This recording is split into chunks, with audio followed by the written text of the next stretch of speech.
Hello and good afternoon. Welcome to day five of our Bible reading, reading through the Bible. Um, I am Christian Rose of His House Ministry. So glad that you could join us on our journey. We will be in Exodus. We'll be starting in Exodus, the 36th chapter. And so we'll get started in a little bit. Wanted to take some time to invite you to our meetings on Sunday. Yesterday we had a wonderful time. Uh, Sunday at 3 p.m. we meet at 5 Phoenix Avenue every Sunday. And then also on Wednesday night at 7 p.m. we meet for Bible study. Would be so happy if you could join us for our Bible studies as well. Our reading, if you've been following along, is not a Bible study. We're just reading straight through scriptures. I'm not giving you my opinion, my spin on the text. I'll just be reading, just straight reading of the Bible. And we're just trying to discipline ourselves to make reading the Bible a consistent daily practice, going from cover to cover of the Bible. We started in Genesis and we intend to make it all the way through the book of Revelation in the summer months. And so that's what we are doing. Amen. Amen. Apologies for Friday, Saturday, Sunday.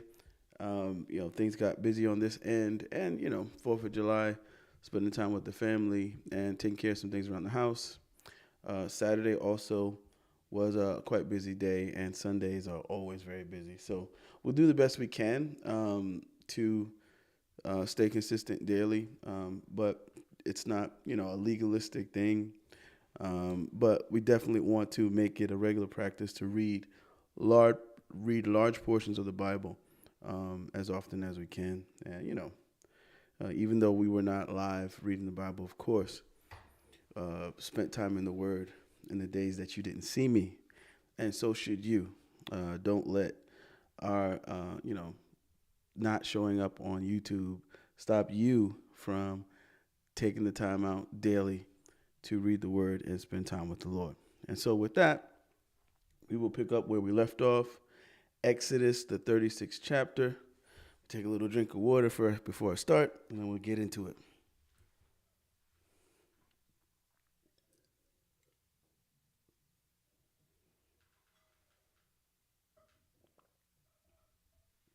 All right, here we go.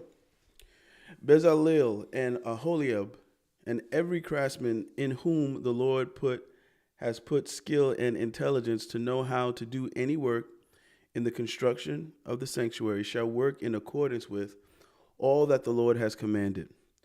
And Moses called Bezalel and Aholiab and every craftsman in whose mind the Lord had put skill, everyone whose heart stirred him up to come to do the work. And they received from Moses all the contribution that the people of Israel had brought for doing the work on the sanctuary. They still kept bringing him free will offerings every morning, so that all the craftsmen who were doing every sort of task on the sanctuary came, each from the task he was doing, and said to Moses, "The people bring much more than enough for doing the work that the Lord has commanded us to do." So Moses gave command, and word was proclaimed throughout the camp, "Let no man or woman do anything more for the contribution of the sanctuary." So the people were restrained from bringing, for the material they had was sufficient to do all the work and more. And all the craftsmen among the workmen made the tabernacle with 10 curtains. They were made of fine twined linen and blue and purple and scarlet yarns, with cherubim skillfully worked.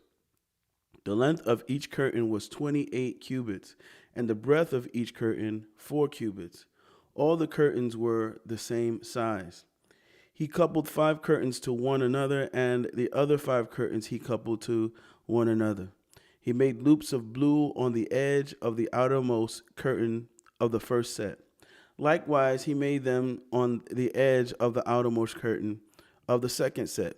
He made 50 loops on the one curtain, and he made 50 loops on the edge of the curtain that was in the second set. The loops were opposite one another. And he made 50 clasps of gold and coupled the curtains one to the other with clasps. So the tabernacle was a single whole. He also made curtains of goat's hair for a tent over the tabernacle. He made 11 curtains. The length of each curtain was 30 cubits, and the breadth of each curtain 4 cubits. The 11 curtains were the same size. He coupled 5 curtains by themselves, and 6 curtains by themselves. And he made 50 loops on the edge of the outermost curtain of the one set, and 50 loops on the edge of the other connecting curtain. And he made 50 clasps of bronze to couple the tent together, that it might be a single whole. And he made for the tent of a covering 10 ram skins and goat skins.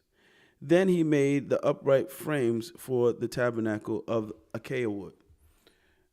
10 cubits was the length of a frame, and a cubit and a half the breadth of each frame. Each frame had 2 tenons for fitting together. He did this for all the frames of the tabernacle.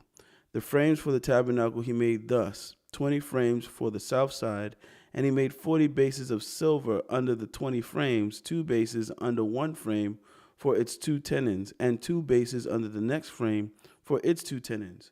For the second side of the tabernacle on the north side, he made 20 frames, and their 40 bases of silver, 2 bases under one frame, and 2 bases under the next frame.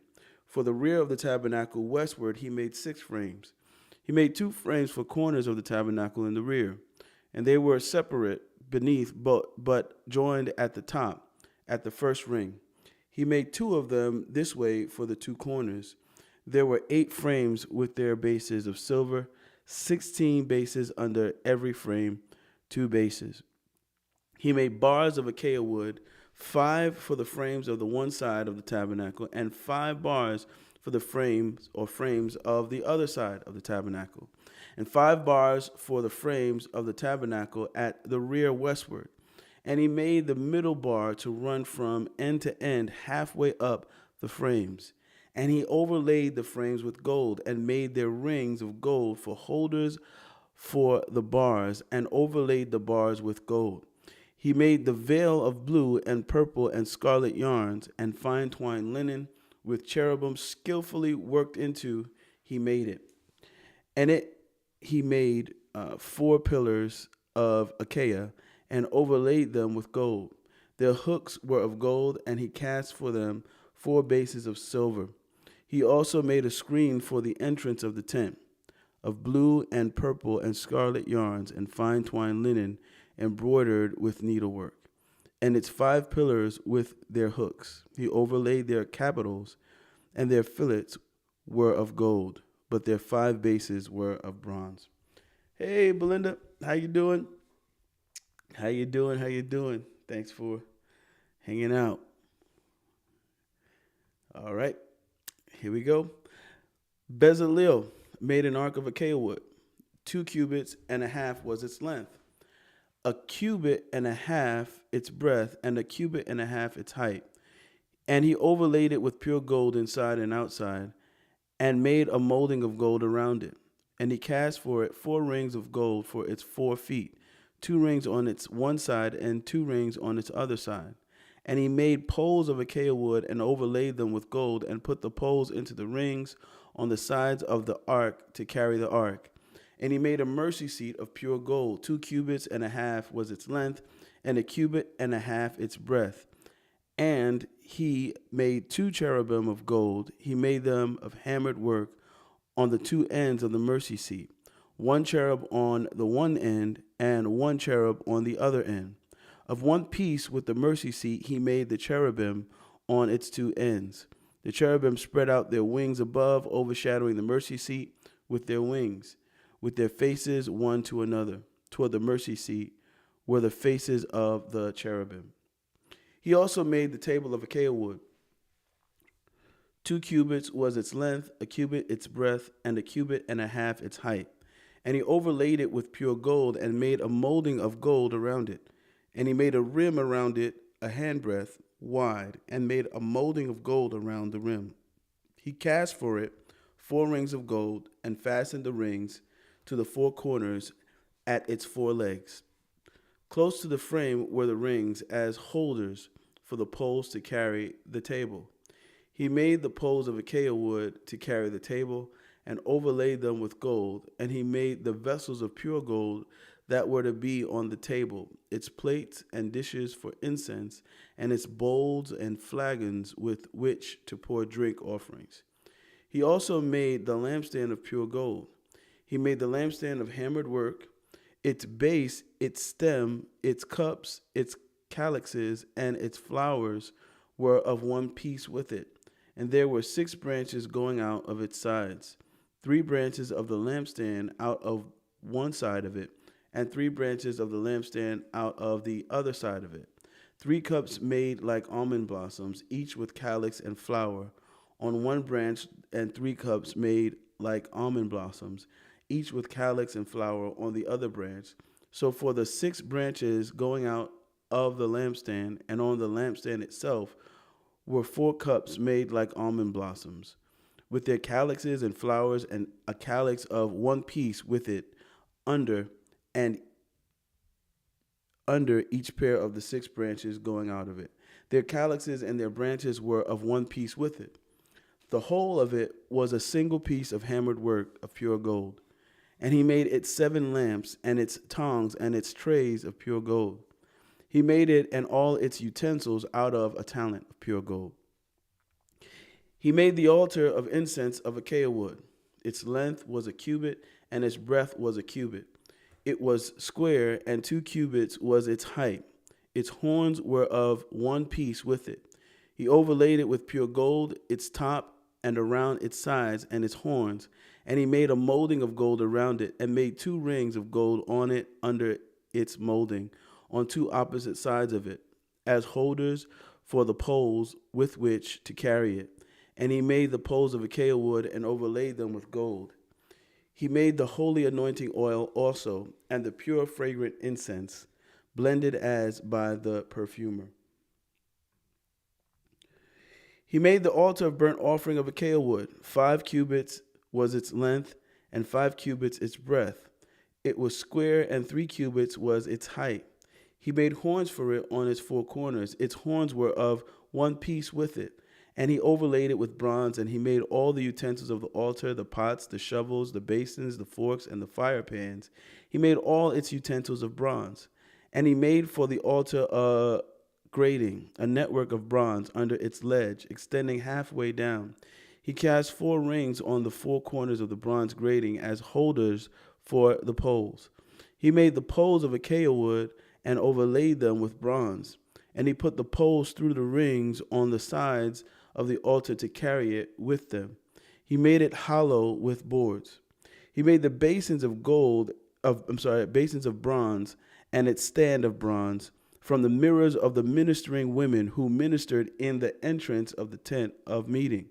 And he made the court. For the south side, the hangings of the court were of fine twined linen, 100 cubits. Their 20 pillars and their 20 bases were of bronze, but the hooks of the pillars and their fillets were of silver. And for the north side, there were hangings of 100 cubits. Their 20 pillars and their 20 bases were of bronze, but the hooks of the pillars and their fillets were of silver. And for the west side were hangings of 50 cubits. Their 10 pillars and their 10 bases. The hooks of the pillars and their fillets were of silver. And for the front of the east, 50 cubits.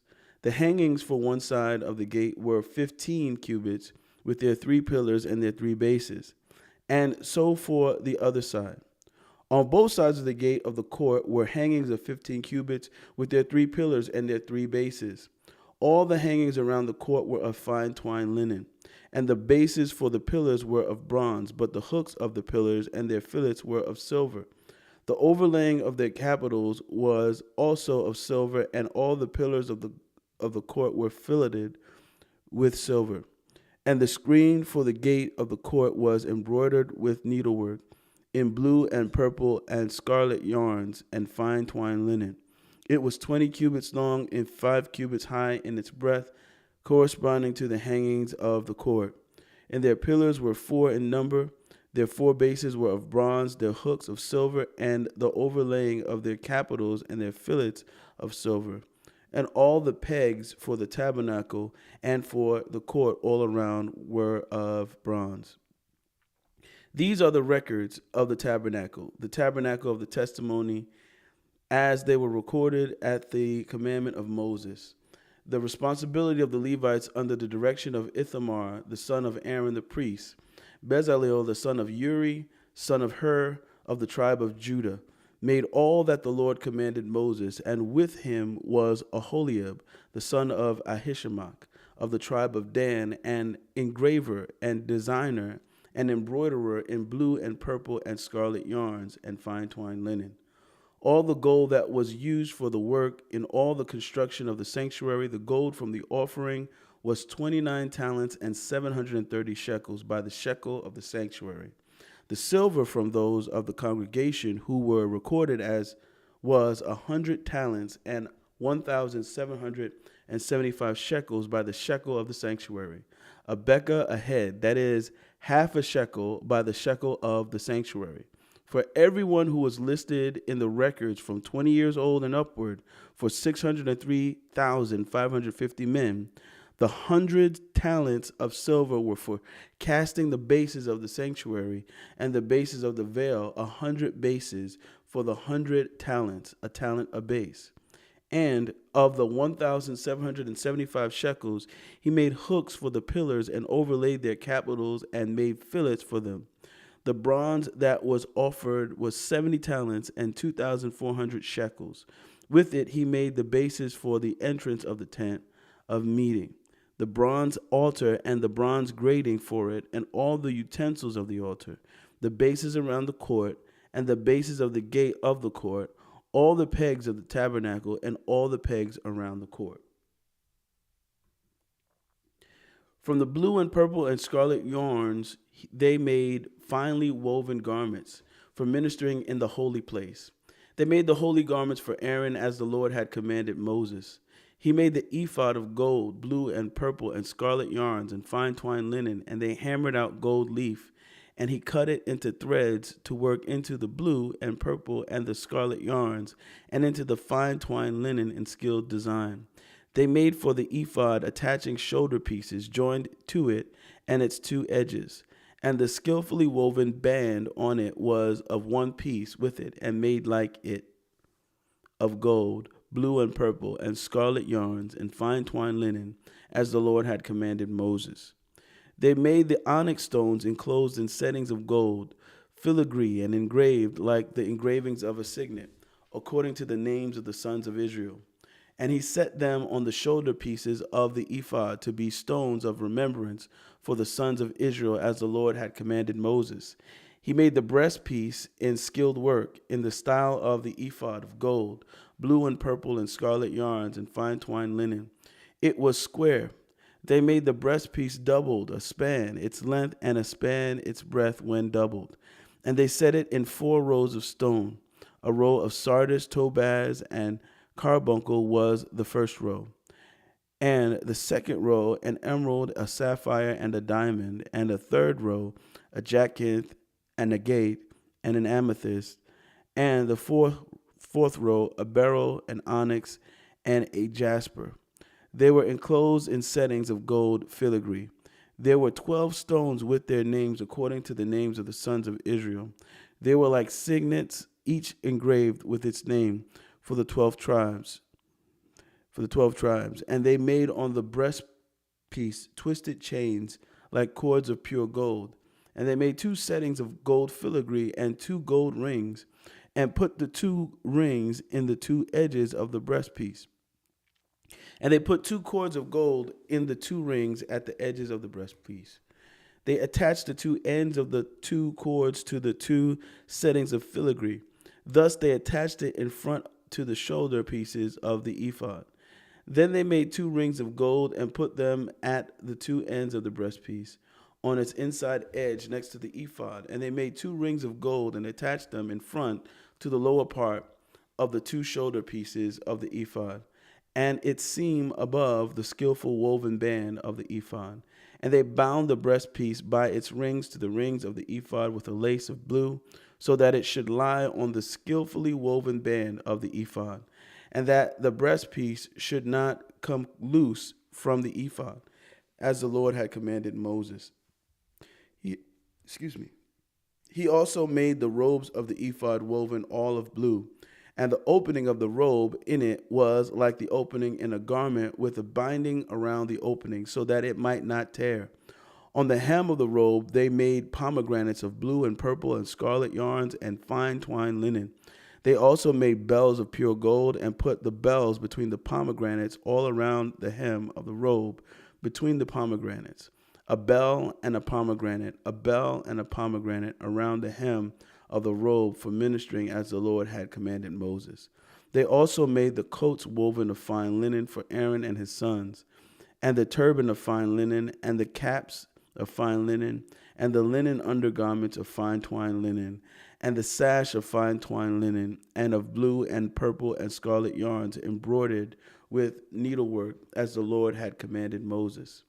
They made the plate of the holy crown of pure gold, and wrote on it an inscription like the engraving of a signet, "Holy to the Lord." And they tied to it a cord of blue to fasten it on the turban above, as the Lord had commanded Moses. Thus all the work of the tabernacle of the tent of meeting was finished, and the people of Israel did according to all that the Lord had commanded Moses, so they did.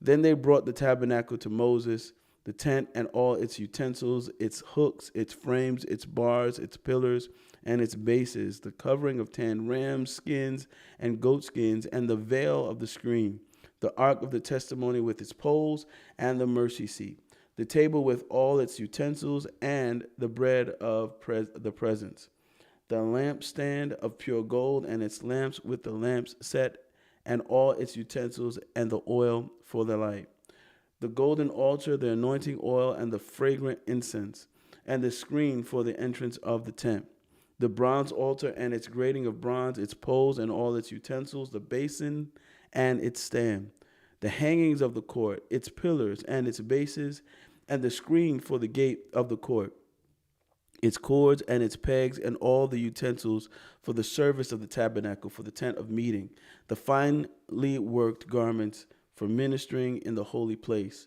the holy garments for Aaron the priest, and the garments of his sons for their service as priests, according to all that the Lord had commanded Moses. So the people of Israel had done all the work. And Moses saw all the work, and behold, they had done it. As the Lord had commanded, so had they done it. Then Moses blessed them. The Lord spoke to Moses, saying, "On the first day of the first month you shall erect the tabernacle of the tent of meeting, and you shall put in it the ark of the testimony, and you shall screen the ark with the veil. And you shall bring in the table and arrange it, and you shall bring in the lampstand and set up its lamps.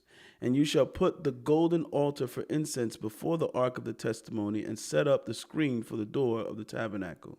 You shall set the altar of burnt offering before the door of the tabernacle of the tent of meeting, and place the basin between the tent of meeting and the altar, and put water in it. And you shall set up the court all around, and hang up the screen for the gate of the court. Then you shall take the anointing oil and anoint the tabernacle and all that is in it, and consecrate it and all its furniture, so that it may become holy. You shall also anoint the altar of burnt offering and all its utensils, and consecrate the altar, so that the altar may become most holy. You shall also anoint the basin and its stand, and consecrate it. Then you shall bring Aaron and his sons to the entrance of the tent of meeting, and shall wash them with water, and put on Aaron the holy garments.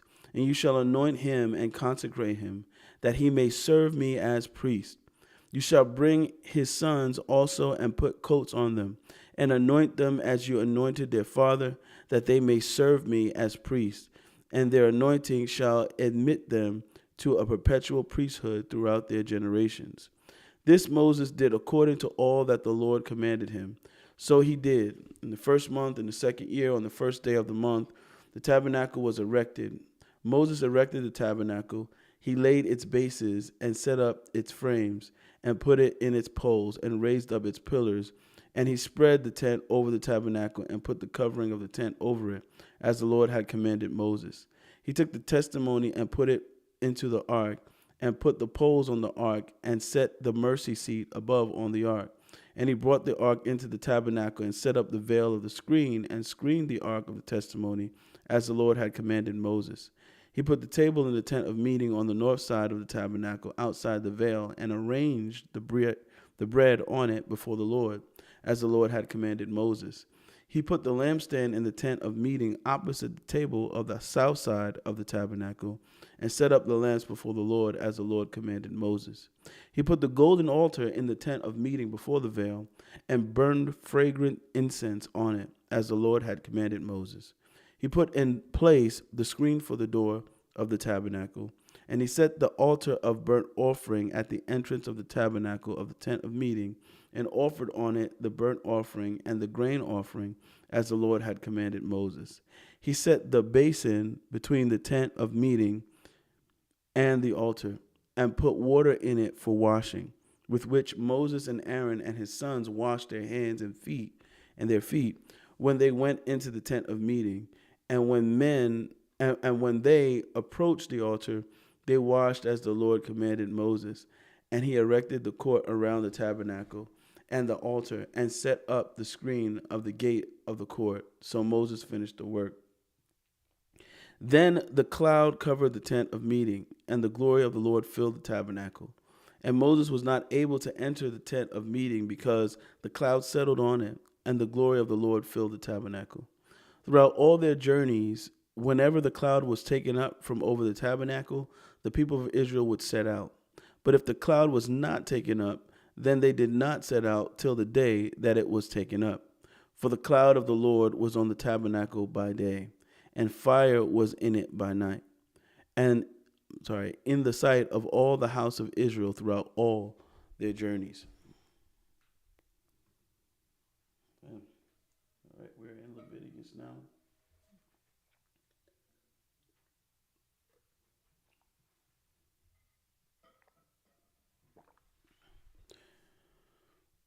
Leviticus 1, praise God.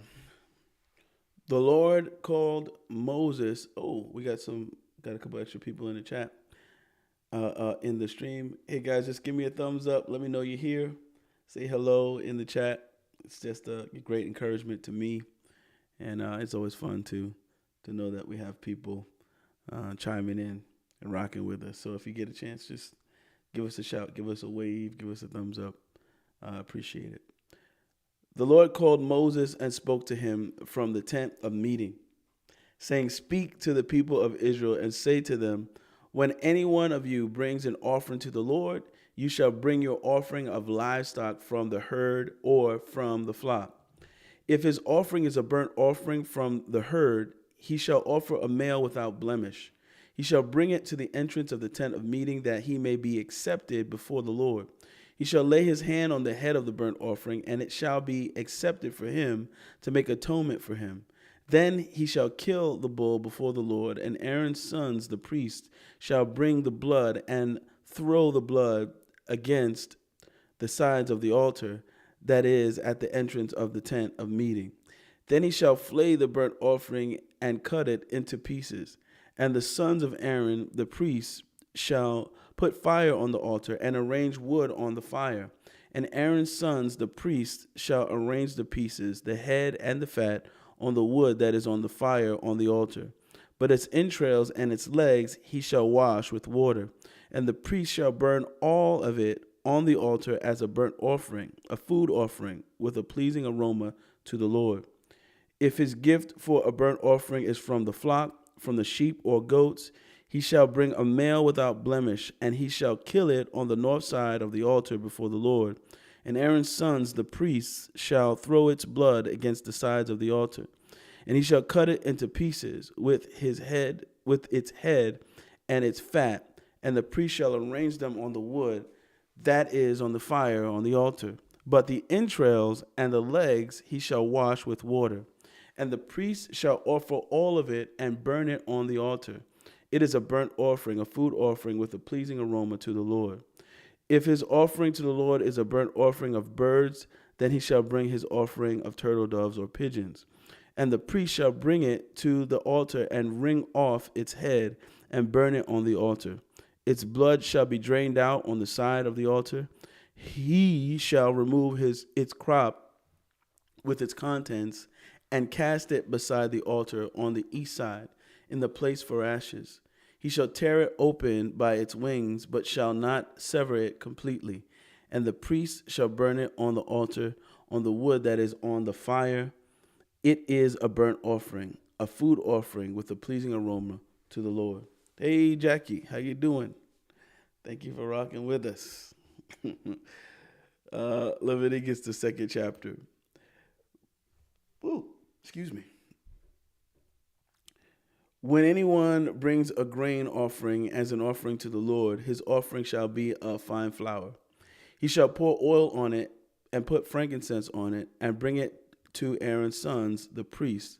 And he shall take from it a handful of the fine flour and oil with all of its frankincense, and the priest shall burn this as its memorial portion on the altar, a food offering with a pleasing aroma to the Lord. But the rest of the grain offering shall be for Aaron and his sons. It is a most holy part of the Lord's food offerings. When you bring a grain offering baked in the oven as an offering, it shall be unleavened loaves of fine flour mixed with oil, or unleavened wafers smeared with oil. And if your offering is a grain offering baked on a griddle, it shall be of fine flour unleavened, mixed with oil. You shall break it in pieces and pour oil on it. It is a grain offering. And if your offering is a grain offering cooked in a pan, it shall be made of fine flour with oil. And you shall bring the grain offering that is made of these things to the Lord. And when it is presented to the priest, he shall bring it to the altar, and the priest shall take from the grain offering its memorial portion and burn this on the altar, a food offering with a pleasing aroma to the Lord. But the rest of the grain offering shall be for Aaron and his sons. It is a most holy part of the Lord's food offerings. No grain offering that you bring to the Lord shall be made with leaven, for you shall burn no leaven nor any honey as a food offering to the Lord. As an offering of first fruits you may bring them to the Lord, but they shall not be offered on the altar for a pleasing aroma. You shall season all your grain offerings with salt. You shall not let the salt of the covenant with your God be missing from your grain offering. With all your offerings you shall offer salt. If you offer a grain offering of first fruit to the Lord, you shall offer the grain offering of your first fruits, fresh ears roasted with fire, crushed new grain, and you shall put oil on it and lay frankincense on it. It is a grain offering, and the priest shall burn as its memorial portion some of crushed grain and some of oil with all its frankincense. It is a food offering to the Lord. If his offering is a sacrifice of peace offering, if he offers an animal from the herd, male or female, he shall offer it without blemish before the Lord, and he shall lay his hand on the head of his offering and kill it at the entrance of the tent of meeting. And Aaron's sons, the priests, shall throw the blood against the sides of the altar. And from the sacrifice of the peace offering, as a food offering to the Lord, he shall offer the fat covering the entrails and all the fat that is on the entrails, and the 2 kidneys with the fat that is on them at the loins, and the long lobe of the liver that he shall remove with the kidneys. Then Aaron's sons shall burn it on the altar on top of the burnt offering which is on the wood on the fire. It is a food offering with a pleasing aroma to the Lord. If his offering for a sacrifice of peace offering to the Lord is an animal from the flock, male or female, he shall offer it without blemish. If he offers a lamb for his offering, then he shall offer it before the Lord. Lay his hand on the head of his offering and kill it in front of the tent of meeting. And Aaron's sons shall throw its blood against the sides of the altar.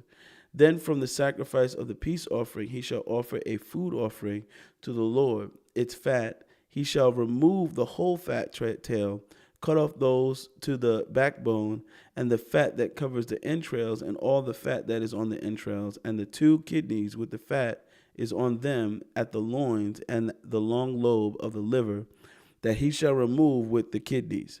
And the priest shall burn it on the altar as a food offering to the Lord. If his offering is a goat, then he shall offer it before the Lord, and lay his hand on its head, and kill it in front of the tent of meeting. And the sons of Aaron shall throw its blood against the sides of the altar. Then he shall offer from it as his offering for a food offering to the Lord, the fat covering the entrails, and all the fat that is on the entrails, and the 2 kidneys with the fat that is on them at the loins, and the long lobe of the liver, that he shall remove with the kidneys. And the priest shall burn them on the altar as a food offering with a pleasing aroma. All fat is the Lord's. It shall be a substitute forever throughout your generations. A statute forever throughout your generations. In all your dwelling places, that you eat neither fat nor blood.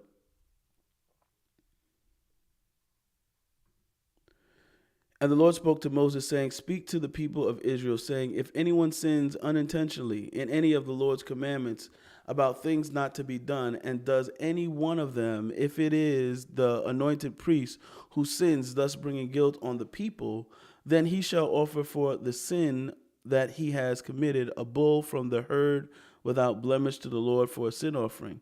He shall bring the bull to the entrance of the tent of meeting before the Lord, and lay his hand on the head of the bull, and kill the bull before the Lord. And the anointed priest shall take some of the blood of the bull, and bring it into the tent of meeting. And the priest shall dip his finger in the blood, and sprinkle part of the blood 7 times before the Lord in front of the veil of the sanctuary. And the priest shall put some of the blood on the horns of the altar, a fragrant incense before the Lord, that is in the tent of meeting. And all the rest of the blood of the bull he shall pour out at the base of the altar of burnt offering, that is at the entrance of the tent of meeting. And all the fat of the bull of the sin offering he shall remove from it, the fat that covers the entrails, and all the fat that is on the entrails, and the 2 kidneys with the fat that is on them at the loins, and the long lobe of the liver, that he shall remove with the kidneys, just as these are taken from the ox of the sacrifice of the peace offerings. And the priest shall burn them on the altar of burnt offering. But the skin of the bull and all its flesh, with its head, its legs, its entrails, and its dung, all the rest of the bull, he shall carry outside the camp to a clean place, to the ash heap, and shall burn it up on a fire of wood. To the ash heap it shall be burnt up. If the whole congregation of Israel sins unintentionally, and the thing is hidden from the eyes of the assembly, and they do any of the things that by the Lord's commandments ought not to be done, and they realize their guilt, when the sin which they have committed becomes known, the assembly shall offer a bull from the herd for a sin offering, and bring it in front of the tent of meeting. And the elders of the congregation shall lay their hands on the head of the bull before the Lord, and the bull shall be killed before the Lord. Then the anointed priest shall bring some of the blood of the bull into the tent of meeting, and the priest shall dip his finger in the blood, and sprinkle it 7 times before the Lord in front of the veil. And he shall put some of the blood on the horns of the altar that is in the tent of meeting before the Lord, and the rest of the blood he shall pour out at the base of the altar of burnt offering, that is at the entrance of the tent of meeting. And all its fat he shall take from it, and burn on the altar. Thus shall he do with the bull. As he did with the bull of the sin offering, so shall he do with this.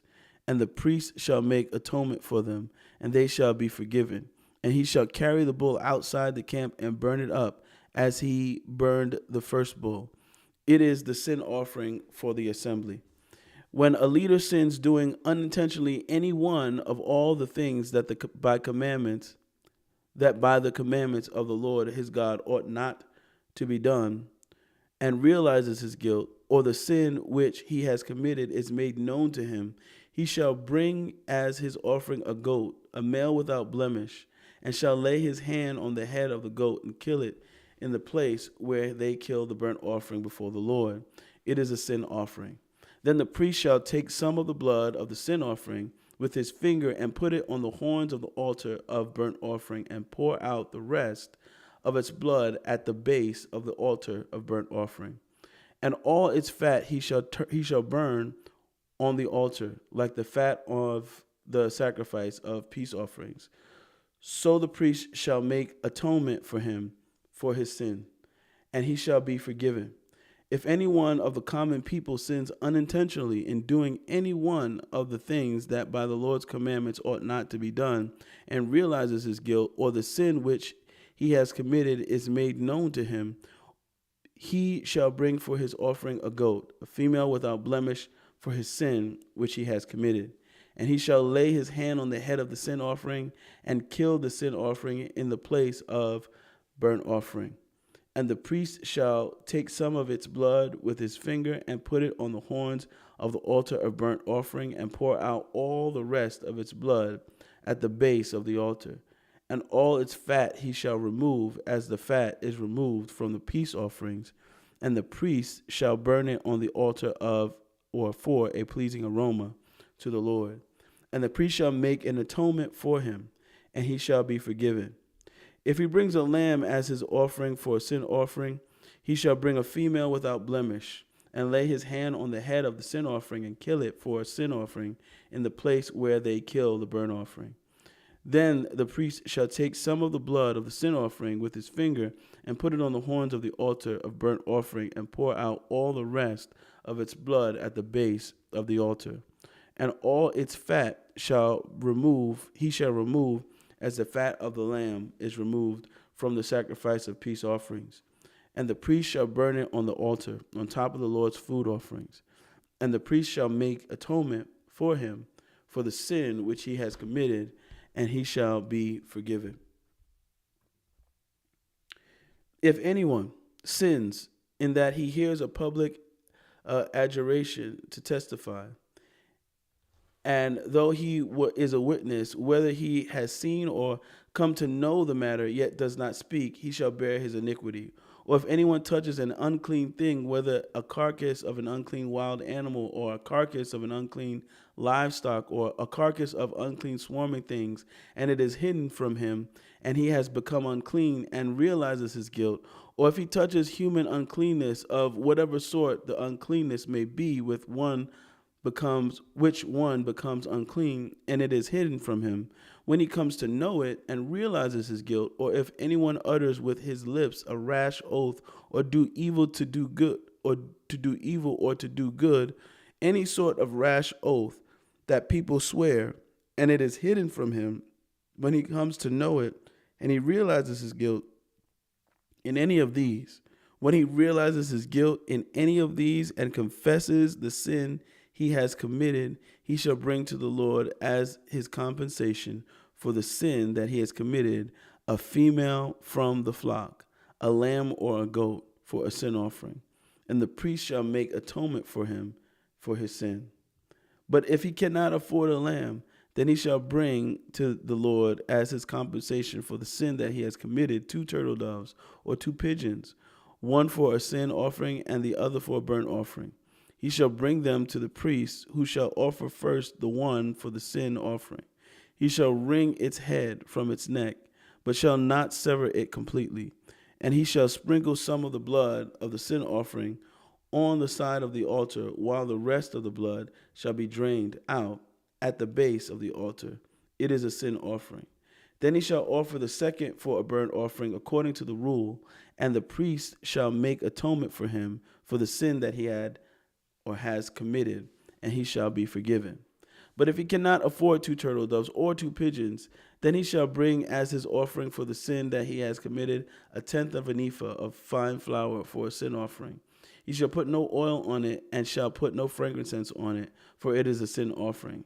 And he shall bring it to the priest, and the priest shall take a handful of it as its memorial portion, and burn this on the altar, on the Lord's food offerings. It is a sin offering. Thus the priest shall make atonement for him for the sin which he has committed in any of these things, and he shall be forgiven.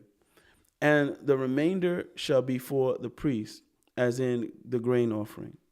The Lord spoke to Moses, saying, if anyone commits a breach of faith and sins unintentionally in any of the holy things of the Lord, he shall bring to the Lord as his compensation a ram without blemish out of the flock, valued in silver shekels, according to the shekel of the sanctuary, for a guilt offering.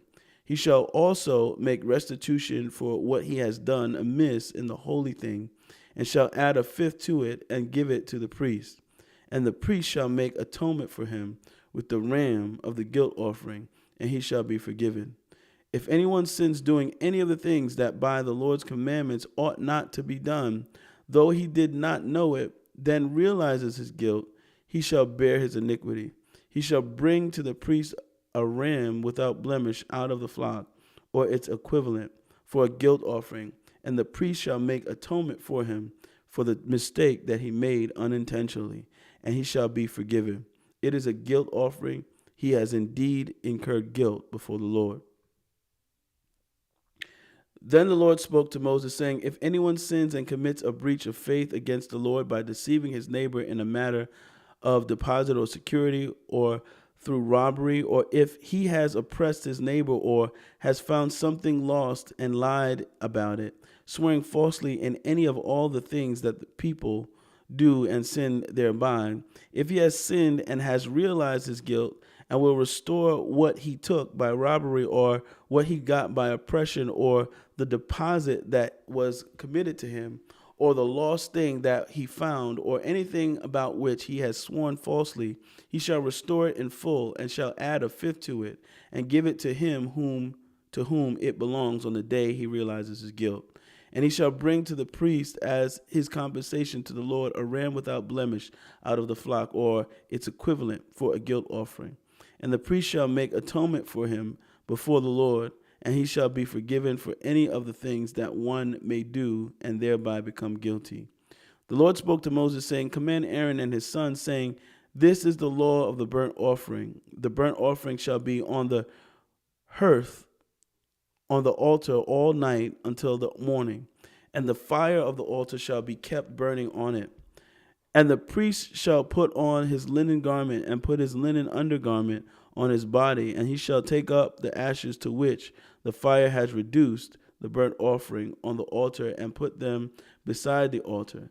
Then he shall take off his garments and put on other garments and carry the ashes outside the camp to be clean, to a clean place. The fire on the altar shall be kept burning on it. It shall not go out. The priest shall burn wood on it every morning, and he shall arrange the burnt offering on it, and shall burn on it the fat of the peace offerings. Fire shall be kept burning on the altar continually. It shall not go out. And this is the law of the grain offering. The sons of Aaron shall offer it before the Lord in front of the altar.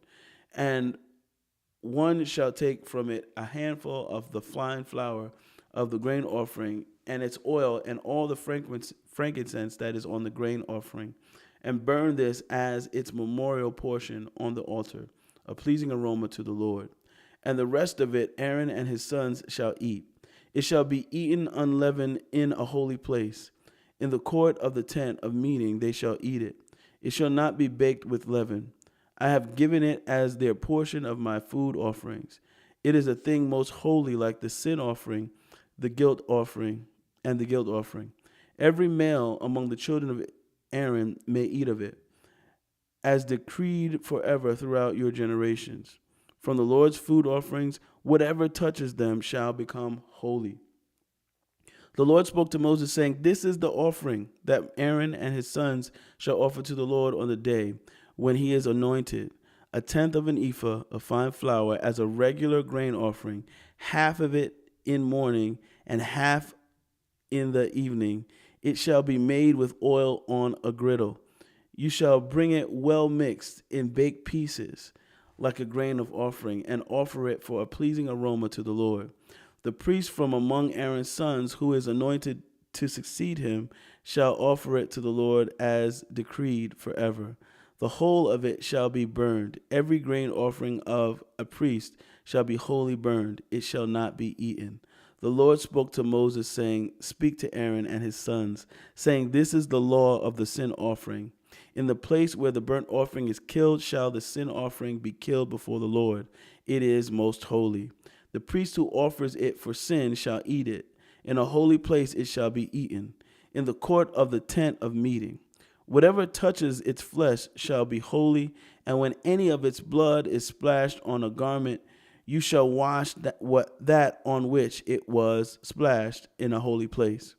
And the earthenware vessel in which it is boiled shall be broken. But if it is boiled in a bronze vessel, that shall be scoured and rinsed in water. Every male among the priests may eat of it. It is most holy. But no sin offering shall be eaten from which any blood is brought into the tent of meeting to make atonement in the holy place. It shall be burnt up with fire.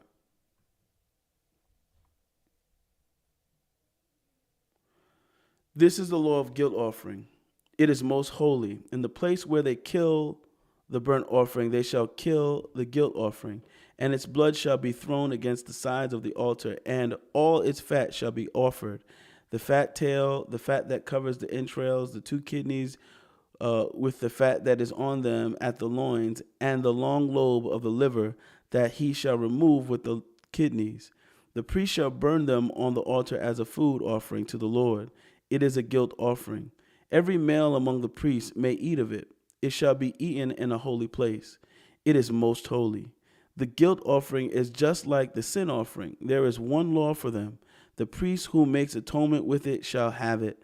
The priest who offers any man's burnt offering shall have for himself the skin of the burnt offering that he has offered.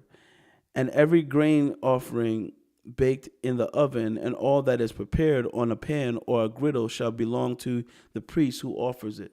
And every grain offering mixed with oil or dry shall be shared equally among all the sons of Aaron. And this is the law of the sacrifice of peace offerings, that one may offer to the Lord if he offers it for a thanksgiving. He shall offer with the thanksgiving sacrifice unleavened loaves mixed with oil, unleavened wafers smeared with oil, and loaves of fine flour well mixed with oil. With the sacrifice of his peace offerings for thanksgiving, he shall bring his offering with loaves of unleavened bread. And from it he shall offer one loaf from each offering as a gift to the Lord. It shall belong to the priest who throws the blood of the peace offerings and the flesh of the sacrifice of his peace offerings for thanksgiving shall be eaten on the day of his offering. He shall not leave any of it until the morning. But if the sacrifice of his offering is a vow offering or a freewill offering, it shall be eaten on the day that he offers his sacrifice, and on the next day what remains of it shall be eaten. But what remains of the flesh of the sacrifice on the third day shall be burnt up with fire. If any of the flesh of the sacrifice of his peace offering is eaten on the third day, he who offers it shall not be accepted, neither shall it be credited to him. It is tainted, and he who eats of it shall bear his iniquity. Flesh that touches any unclean thing shall not be eaten. It shall be burnt up with fire. All who are clean may eat flesh, but the person who eats of the flesh of the sacrifice of the Lord's peace offerings while an uncleanness is on him, that person shall be cut off from his people. And if anyone touches any unclean thing, whether human uncleanness or an unclean beast or any unclean detestable creature, and then eats some flesh from the sacrifice of the Lord's peace offering, that person shall be cut off from his people. The Lord spoke to Moses, saying, Speak to the people of Israel, saying, You shall eat no fat of ox or sheep or goat, the fat of an animal that dies of itself, and the fat of one that is torn by beasts may be put to any other use, but on no account shall you eat it. For every person who eats of the fat of an animal of which a food offering may be made to the Lord shall be cut off from his people. Moreover, you shall eat no blood whatever, whether of fowl or of animal, in any of your dwelling places. Whoever eats any blood, that person shall be cut off from his people. The Lord spoke to Moses, saying, Speak to the people of Israel, saying, Whoever offers the sacrifice of his peace offerings to the Lord shall bring his offering to the Lord from the sacrifice of his peace offerings. His own hands shall bring the Lord's food offerings. He shall bring the fat with the breast, that the breast may be waved as a wave offering before the Lord. The priest shall burn the fat on the altar, but the breast shall be for Aaron and his sons. And the right thigh you shall give to the priest as a contribution from the sacrifice of your peace offerings. Whoever among the sons of Aaron offers the blood of the peace offerings, and the fat shall have the right thigh for a portion. For the breast that is waved and the thigh that is contributed, I have taken from the people of Israel out of the sacrifices of their peace offerings, and have given them to Aaron the priest and to his sons as a perpetual due from the people of Israel. This is the portion of Aaron and of his sons from the Lord's food offerings, from the day they were presented to serve as priests of the Lord. The Lord commanded this to be given them by the people of Israel from the day that he anointed them. It is a perpetual due throughout their generations. This is the law of the burnt offering, of the grain offering, of the sin offering, of the guilt offering, of the ordination offering, and of the peace offering, which the Lord commanded Moses on Mount Sinai on the day that he commanded the people of Israel to bring their offerings to the Lord in the wilderness of Sinai. The Lord spoke to Moses, saying, Take Aaron and his sons with him, and the garments, and the anointing oil, and the bull of the sin offering, and the 2 rams, and the basket of unleavened bread, and assemble all the congregation at the entrance of the tent of meeting. And Moses did as the Lord commanded him, and the congregation was assembled at the entrance of the tent of meeting. And Moses said to the congregation, This is the thing that the Lord has commanded to be done. And Moses brought Aaron and his sons and washed them with water.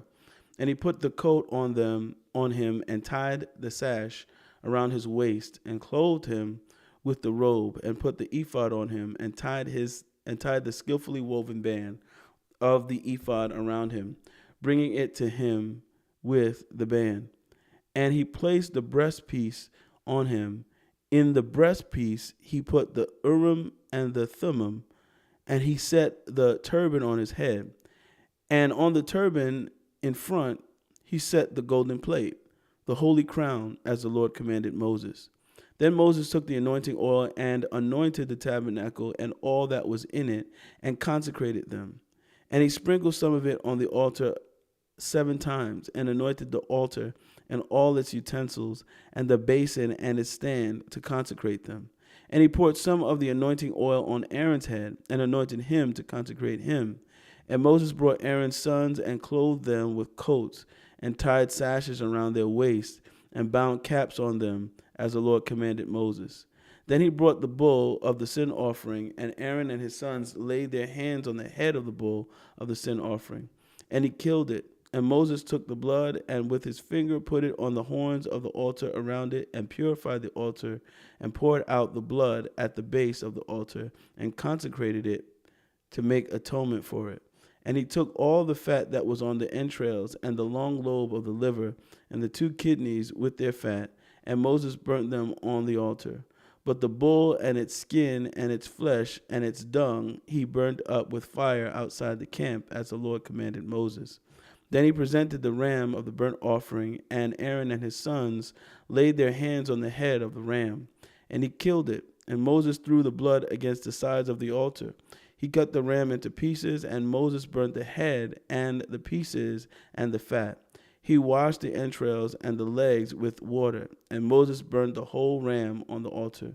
It was a burnt offering with a pleasing aroma, a food offering for the Lord, as the Lord commanded Moses. Then he presented the other ram, the ram of ordination, and Aaron and his sons laid their hands on the head of the ram, and he killed it. And Moses took some of its blood and put it on the lobe of Aaron's right ear, and on the thumb of his right hand, and on the big toe of his right foot. Then he presented Aaron's sons, and Moses put some of the blood on the lobes of their right ears, and on the thumbs of their right hands, and on the big toes of their right feet. And Moses threw the blood against the sides of the altar. Then he took the fat of the fat tail, and all the fat that was on the entrails, and the long lobe of the liver of the 2 kidneys with their fat, and the right thigh.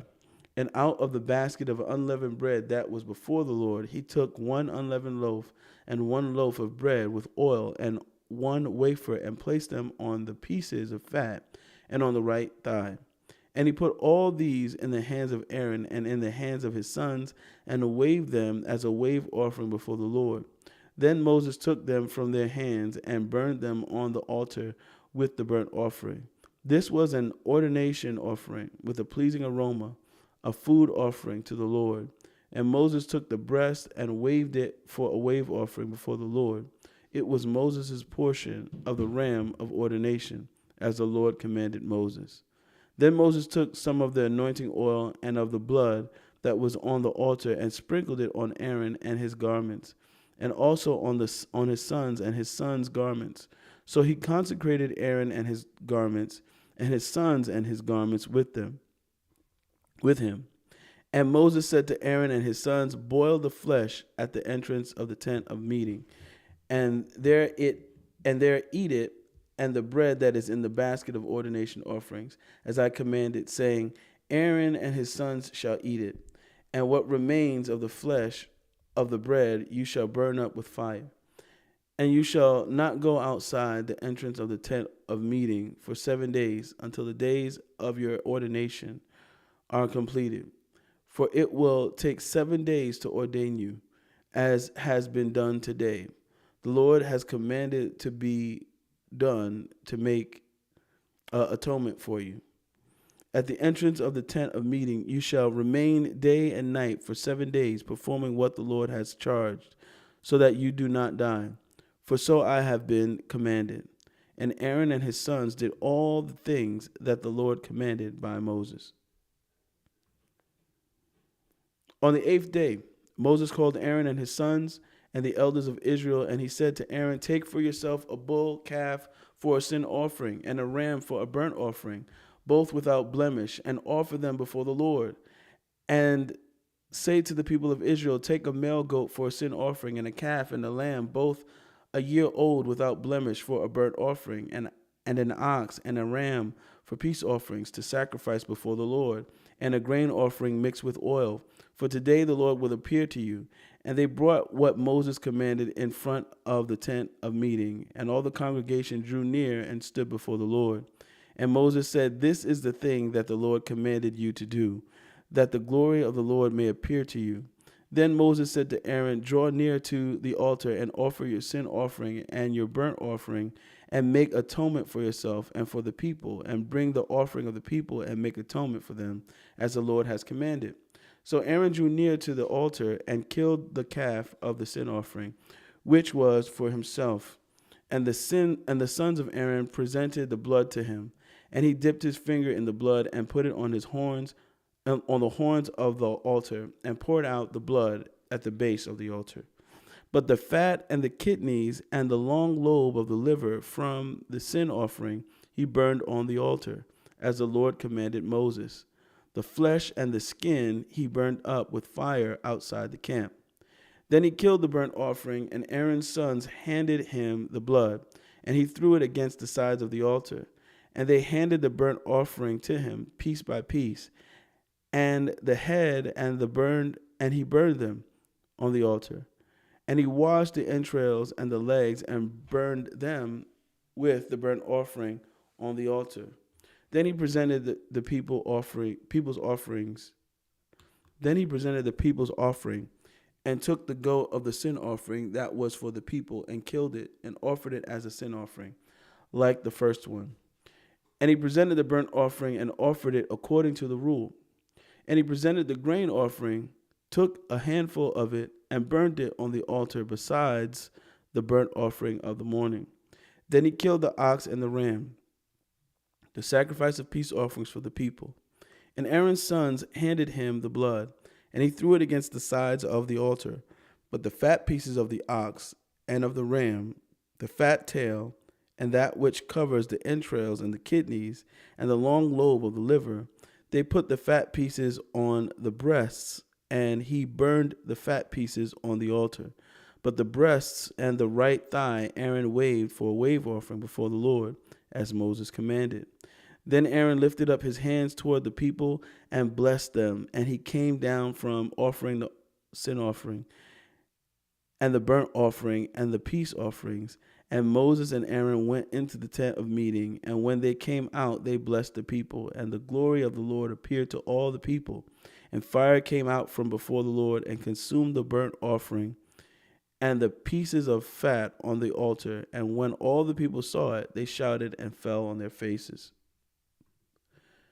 Now Nadab and Abihu, the sons of Aaron, each took his censer and put fire in it and laid incense on it and offered unauthorized fire before the Lord, which he had not commanded them.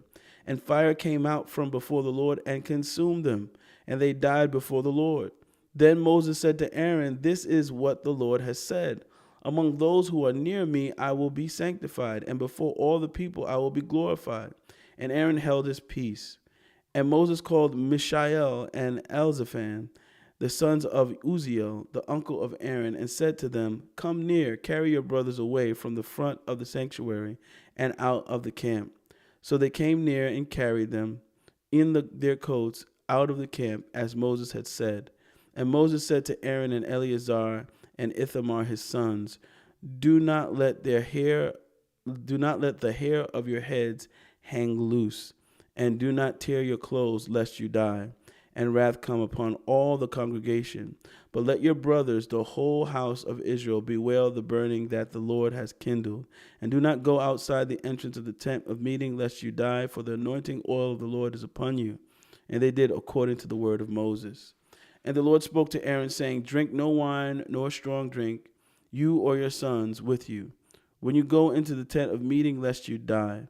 It shall be a statute forever throughout your generations.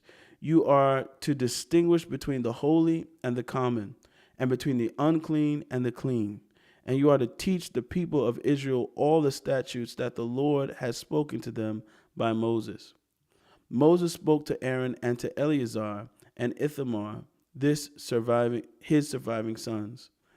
Take the grain offering that is left of the Lord's food offerings, and eat it unleavened beside the altar, for it is most holy.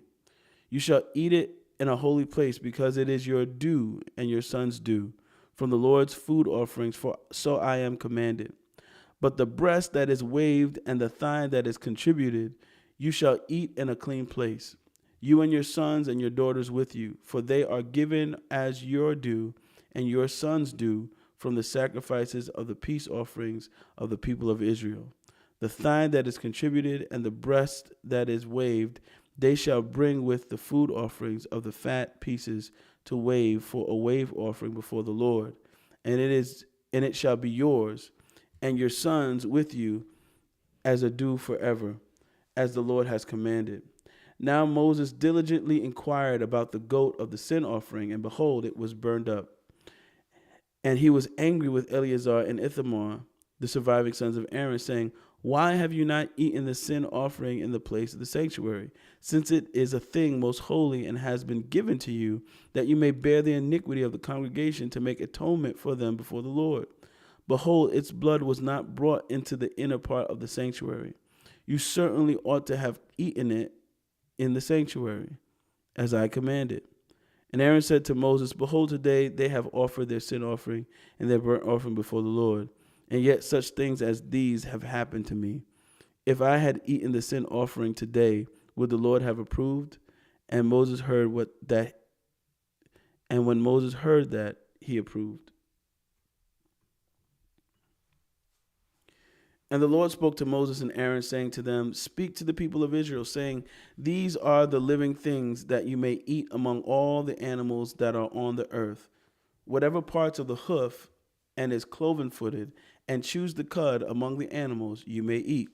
Nevertheless, among those that chew the cud or part the hoof, you shall not eat these. The camel, because it chews the cud, but does not part the hoof, it is unclean to you. And the rock badger, because it chews the cud, but does not part the hoof, is unclean to you. And the hare, because it chews the cud, but does not part the hoof, is unclean to you. And the pig, because it parts the hoof and is cloven-footed, but does not chew the cud, is unclean to you. You shall not eat any of their flesh. and you shall not touch their carcasses. They are unclean to you. These you may eat of all that are in the waters, everything in the waters that has fins and scales, whether in the seas or in the rivers, you may eat. But anything in the seas or rivers that does not have fins and scales, of swarming creatures in the waters and of living creatures that are in the waters, is detestable to you. You shall regard them as detestable. You shall not eat any of their flesh, and you shall detest their carcasses. Everything in the waters that does not have fins and scales is detestable to you. And these you shall detest among the birds. They shall not be eaten. They are detestable: the eagle, the bearded vulture, the black vulture, the kite, the falcon of any kind, every raven of any kind, the ostrich, the nighthawk, the seagull, the hawk of any kind, the little owl, the cormorant, the short-eared owl, the barn owl, the tawny owl, the carrion vulture, the stork, the heron of any kind, the hoopoe, and the bat. All winged insects that go on fours are detestable to you. Yet among the winged insects that go on all fours, you may eat those that have jointed legs above their feet, with which to hop on the ground. Of them you may eat the locust of any kind, the bald locust of any kind, the cricket of any kind, and the grasshopper of any kind. But all other winged insects that have 4 feet are detestable to you, and by these you shall become unclean. Whoever touches their carcasses shall be unclean until the evening, and whoever carries any part of their carcass shall wash his clothes and be unclean until the evening. Every animal that parts the hoof but is not cloven-footed or does not chew the cud is unclean to you. Everyone who touches them shall be unclean. And all that walk on their paws among the animals that go on all fours are unclean to you. Whoever touches their carcass shall be unclean until the evening. And he who carries their carcass shall wash his clothes and be unclean until the evening. They are unclean to you. And these are unclean to you among the swarming things that swarm on the ground: the mole rat, the mouse, the great lizard of any kind, the gecko, the monitor lizard, the sand lizard, and the chameleon. These are unclean to you among all that swarm. Whoever touches them when they are dead shall be unclean until the evening. And anything on which any of them falls when they are dead shall be unclean. Whether it is an article of wood or a garment or a skin or a sack, any article that is used for any purpose, it must be put into water, and it shall be unclean until the evening. Then it shall be clean. If any of them falls into any earthenware vessel, all that is in it shall be unclean, and you shall break it. Any food in it that could be eaten, on which water comes, shall be unclean. And all drink that could be drunk from every such vessel shall be unclean. And everything on which any part of their carcass falls shall be unclean. Whether oven or stove, it shall be broken in pieces. They are unclean, and shall remain unclean for you. Nevertheless, a spring or a cistern holding water shall be clean. But whoever touches a carcass in them shall be unclean. And if any part of their carcass falls upon any seed grain that is to be sown, it is clean. But if water is put on the seed, and any part of their carcass falls on it, it is unclean to you. If any animal which you may eat dies, whoever touches its carcass shall be unclean until the evening. And whoever eats of its carcass shall wash his clothes and be unclean until the evening. And whoever carries the carcass shall wash his clothes and be unclean until the evening. Every swarming thing that swarms on the ground is detestable. It shall not be eaten. Whatever goes on its belly, and whatever goes on all fours, and whatever has many feet, any swarming thing that swarms on the ground, you shall not eat, for they are detestable. You shall not make yourselves detestable with any swarming thing that swarms, and you shall not defile yourselves with them, and become unclean through them. For I am the Lord your God. Consecrate yourselves, therefore, and be holy, for I am holy. You shall not defile yourselves with any swarming thing that crawls on the ground. For I am the Lord who brought you up out of the land of Egypt to be your God. You shall therefore be holy, for I am holy. This is the law about beast and bird and every living creature that moves through the waters and every creature that swarms on the ground, to make a distinction between the unclean and the clean, and between the living creature that may be eaten and the living creature that may not be eaten. The Lord spoke to Moses, saying, Speak to the people of Israel, saying, If a woman conceives and bears a male child, then she shall be unclean 7 days. As at the time of her menstruation, she shall be unclean. And on the 8th day, the flesh of his foreskin shall be circumcised. Then she shall continue for 33 days in the blood of her purifying. She shall not touch anything holy, nor come into the sanctuary until the days of her purifying are completed. But if she bears a female child, then she shall be unclean 2 weeks, as in her menstruation, and she shall continue in the blood of her purifying for 66 days. And when the days of her purifying are completed, whether for a sin or for a son, or for a daughter, she shall bring to the priest at the entrance of the tent of meeting a lamb a year old for a burnt offering, and a pigeon or a turtle dove for a sin offering. And he shall offer it before the Lord and make atonement for her. Then she shall be clean from the flow of her blood. This is the law for her who bears a child, either male or female. And if she cannot afford a lamb, then she shall take 2 turtle doves or 2 pigeons, one for a burnt offering and the other for a sin offering. And the priest shall make atonement for her, and she shall be clean. The Lord spoke to Moses and Aaron, saying, When a person has on the skin of his body a swelling or an eruption or a spot, and it turns into a case of leprous disease on the skin of his body, then he shall be brought to Aaron the priest, or to one of his sons the priest, and the priest shall examine the disease area on the skin of his body. And if the hair in the disease area has turned white and the disease appears to be deeper than the skin of his body, it is a case of leprous disease. When the priest has examined him, he shall pronounce him unclean.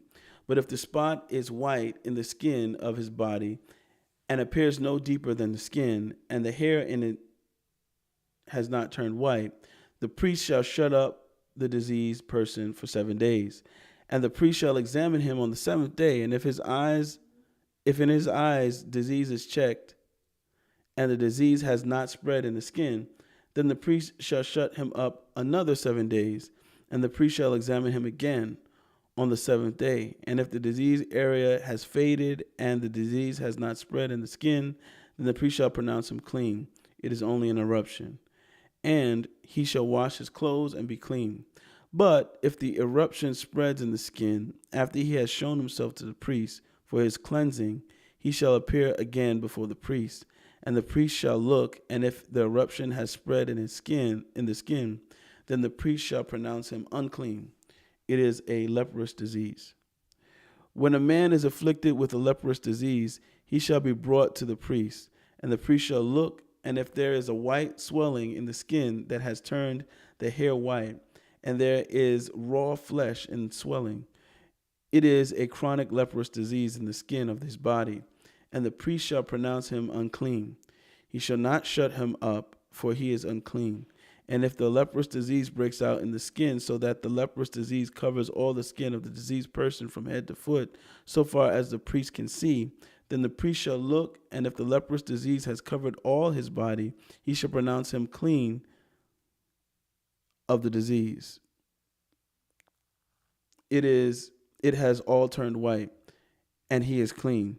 But when raw flesh appears on him, he shall be unclean. And the priest shall examine the raw flesh and pronounce him unclean. Raw flesh is unclean, for it is a leprous disease. But if the raw flesh uncovers and turns white again, then he shall come to the priest, and the priest shall examine him. And if the disease has turned white, then the priest shall pronounce the diseased person clean. He is clean. If there is in the skin of one's body a boil, and it heals, and in the place of the boil there comes a white swelling or a reddish white spot, then it shall be shown to the priest. And the priest shall look, and if it appears deeper than the skin, and its hair has turned white, then the priest shall pronounce him unclean. It is a case of leprous disease that has broken out in the boil. But if the priest examines it, and there is no white hair in it, and it is not deeper than the skin, but has faded, then the priest shall shut him up 7 days. And if it spreads in the skin, then the priest shall pronounce him unclean. It is a disease, but if the spot remains in one place and does not spread, it is the scar of the boil, and the priest shall pronounce him clean. Or when the body has a burn on its skin, and the raw flesh of the burn becomes a spot, reddish white or white, the priest shall examine it, and if the hair in the spot has turned white, and it appears deeper than the skin, then it is a leprous disease. It has broken out in the burn, and the priest shall pronounce him unclean. It is a case of leprous disease. But if the priest examines it, and there is no white hair in the spot, and it is no deeper than the skin, but has faded, the priest shall shut him up 7 days, and the priest shall examine him the 7th day. If it is spreading in the skin, then the priest shall pronounce him unclean. It is a case of leprous disease.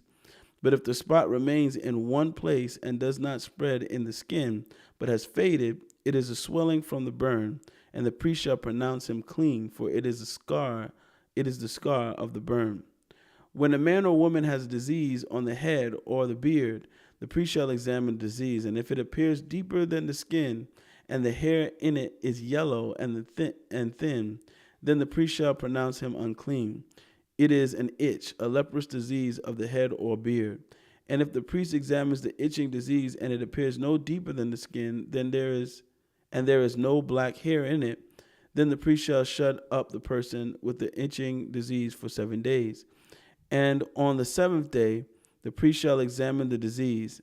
If the itch has not spread, and there is in it no yellow hair, and the itch appears to be no deeper than the skin, then he shall shave himself, but the itch shall not shave. And the priest shall shut up the person with the itching disease another 7 days. And on the 7th day the priest shall examine the itch, and if the itch has not spread in the skin, and it appears to be no deeper than the skin, then the priest shall pronounce him clean, and he shall wash his clothes and be clean. But if the itch spreads in the skin after his cleansing, then the priest shall examine him. And if the itch has spread in the skin, the priest need not seek for the yellow hair. He is unclean. But if in his eyes the itch is unchanged, and the black hair is grown in it, the itch is healed, and he is clean. And the priest shall pronounce him clean. When a man or woman has spots on the skin of the body, white spots, the priest shall look, and if the spots on the skin of the body are of a dull white, it is leukoderma that has broken out in the skin. He is clean. If a man's hair falls out from his head, he is bald. He is clean. And if a man's hair falls out from his forehead, he has baldness of the forehead. He is clean. But if there is on the bald head or the bald forehead a reddish white disease area, it is a leprous disease breaking out on his bald head or his bald forehead. Then the priest shall examine him, and if the disease swelling is reddish white on his bald head or on his bald forehead, like the appearance of leprous disease in the skin of the body, he is a leprous man. He is unclean. The priest must pronounce him unclean.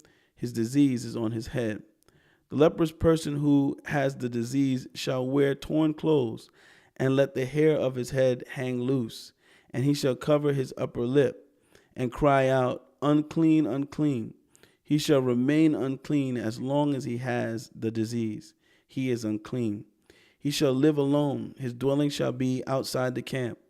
When there is a case of leprous disease in a garment, whether a wooden or a linen garment, in warp or woof of linen wool, or in a skin or anything made of skin, if the disease is greenish or reddish in the garment, or in the skin, or in the warp of the woof, or in any article made of skin, it is a case of leprous disease, and it shall be shown to the priest. And the priest shall examine the disease and shut up that which has the disease for 7 days. Then he shall examine the disease on the seventh day. If the disease has spread in the garment, in the warp or woof, or in the skin, whatever be the use of the skin, the disease is a persistent leprous disease. It is unclean. And he shall burn the garment or the warp of the woof, the wool or the linen, excuse me, or any article made of skin that is diseased. For it is a persistent leprous disease. It shall be burned in the fire. And if the priest examines, and if the disease has not spread in the garment, in the warp or the woof, or in any article made of skin, then the priest shall command that they wash the thing in which is the disease. And he shall shut it up for another 7 days. And the priest shall examine the diseased thing after it has been washed. And if the appearance of the diseased area has not changed, though the disease has not spread, it is unclean. You shall burn it in the fire, whether the rot is on the back or on the front.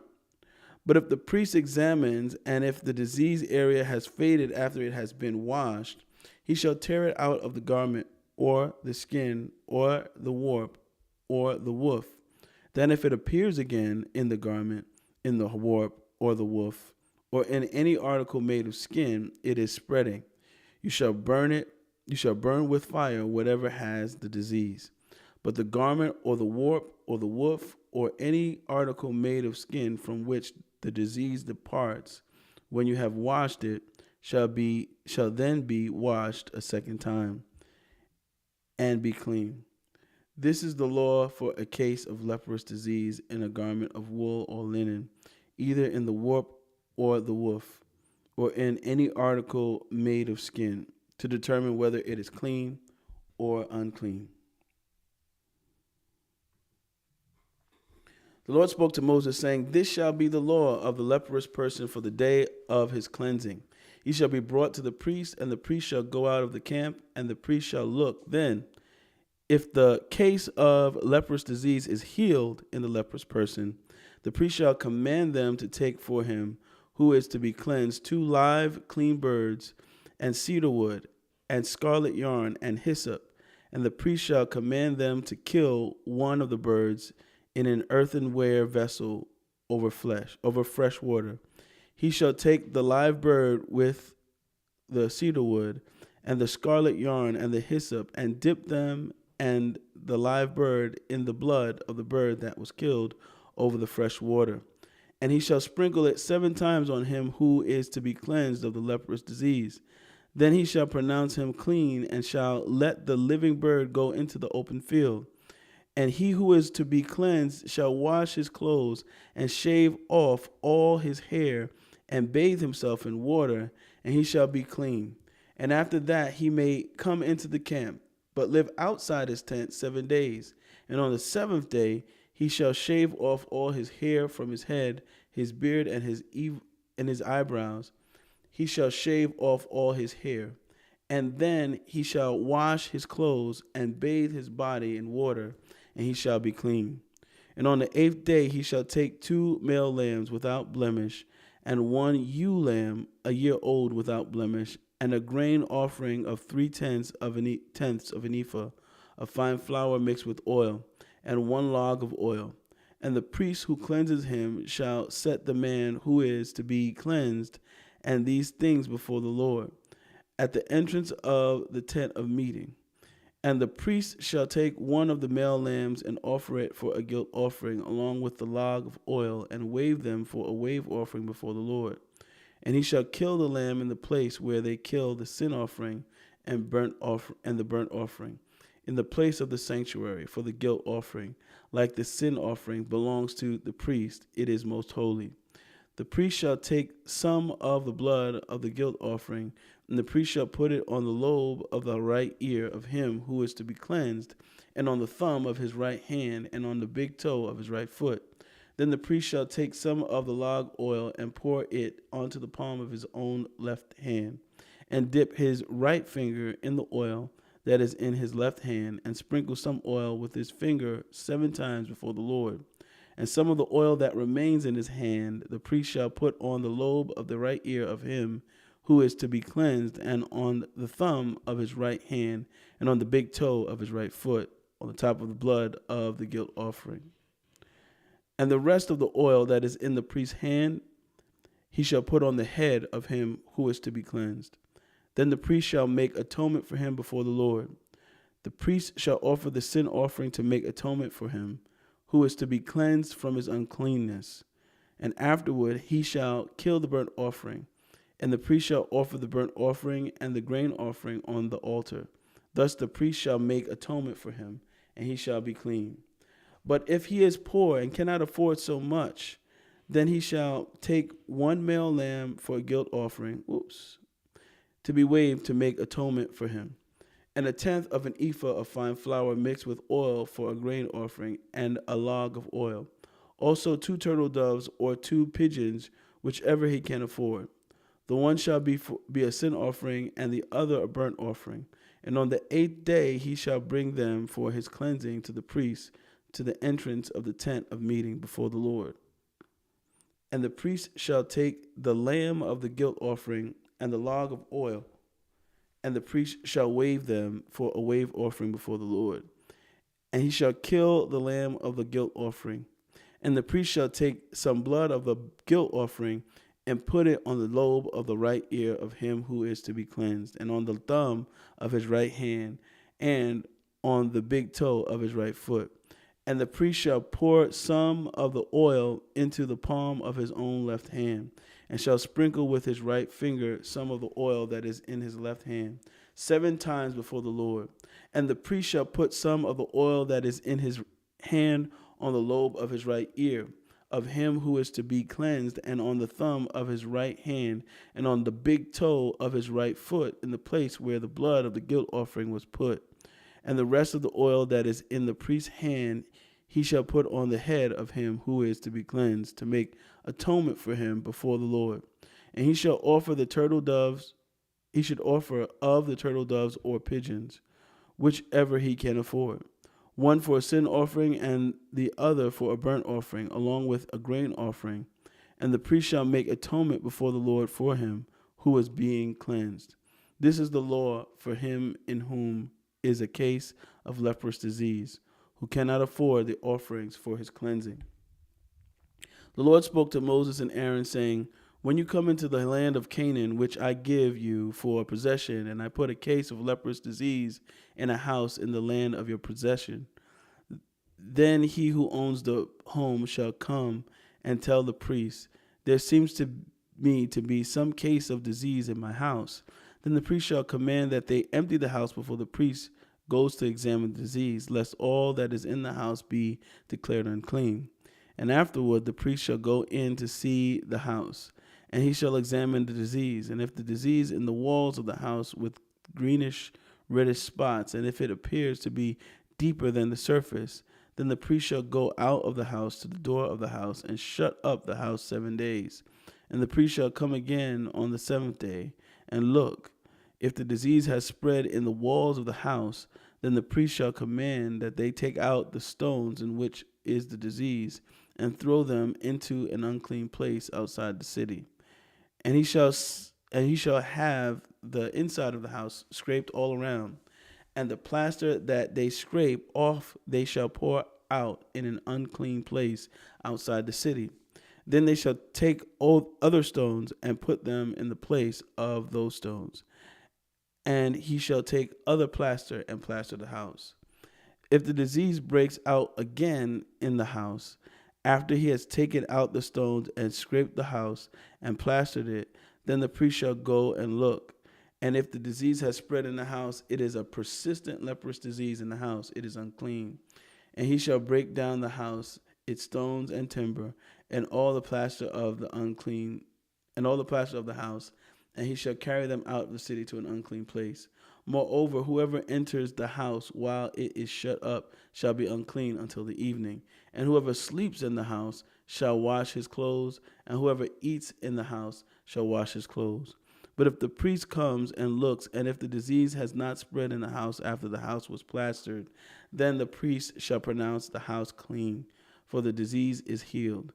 And for the cleansing of the house, he shall take 2 small birds with cedar wood and scarlet yarn and hyssop, and shall kill one of the birds in the earthenware vessel over fresh water, and shall take the cedar wood and the hyssop and the scarlet yarn along with the live bird, and dip them in the blood of the bird that was killed and in the fresh water, and sprinkle the house 7 times. Thus he shall cleanse the house with the blood of the bird, and with the fresh water, and with the live bird, and with the cedar wood and hyssop and scarlet yarn. And he shall let the live bird go out of the city into the open country. So he shall make atonement for the house, and it shall be clean. This is the law for any case of leprous disease, for an itch, for leprous disease in a garment or in a house, and for a swelling or an eruption or a spot, to show when it is unclean and when it is clean. This is the law for leprous disease.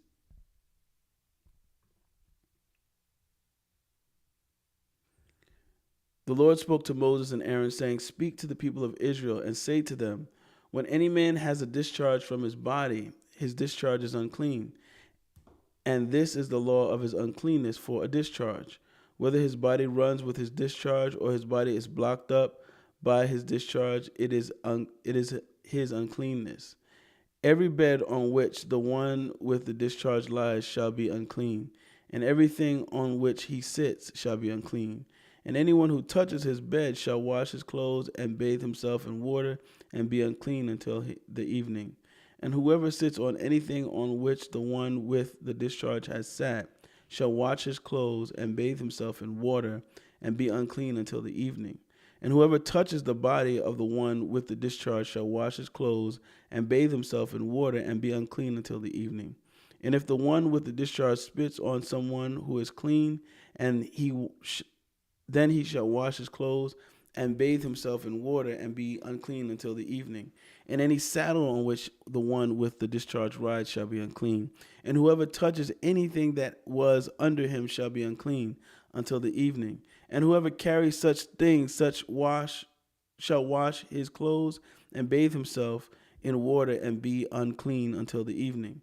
Anyone whom the one with the discharge touches without having rinsed his hands in water shall wash his clothes and bathe himself in the water and be unclean until the evening. And an earthenware vessel that the one with a discharge touches shall be broken, and every vessel of wood shall be rinsed in water. And when the one with a discharge is cleansed of his discharge, then he shall count for himself 7 days for his cleansing, and wash his clothes. And he shall bathe his body in fresh water, and shall be clean. And on the 8th day he shall take 2 turtle doves or 2 pigeons, and come before the Lord to the entrance of the tent of meeting, and give them to the priest. And the priest shall use them, one for a sin offering and the other for a burnt offering. And the priest shall make atonement for him before the Lord for his discharge. If a man has an emission of semen, he shall bathe his whole body in water and be unclean until the evening. And every garment and every skin on which the semen comes shall be washed with water and be unclean until the evening. If a man lies with a woman and has an emission of semen, both of them shall bathe themselves in water and be unclean until the evening.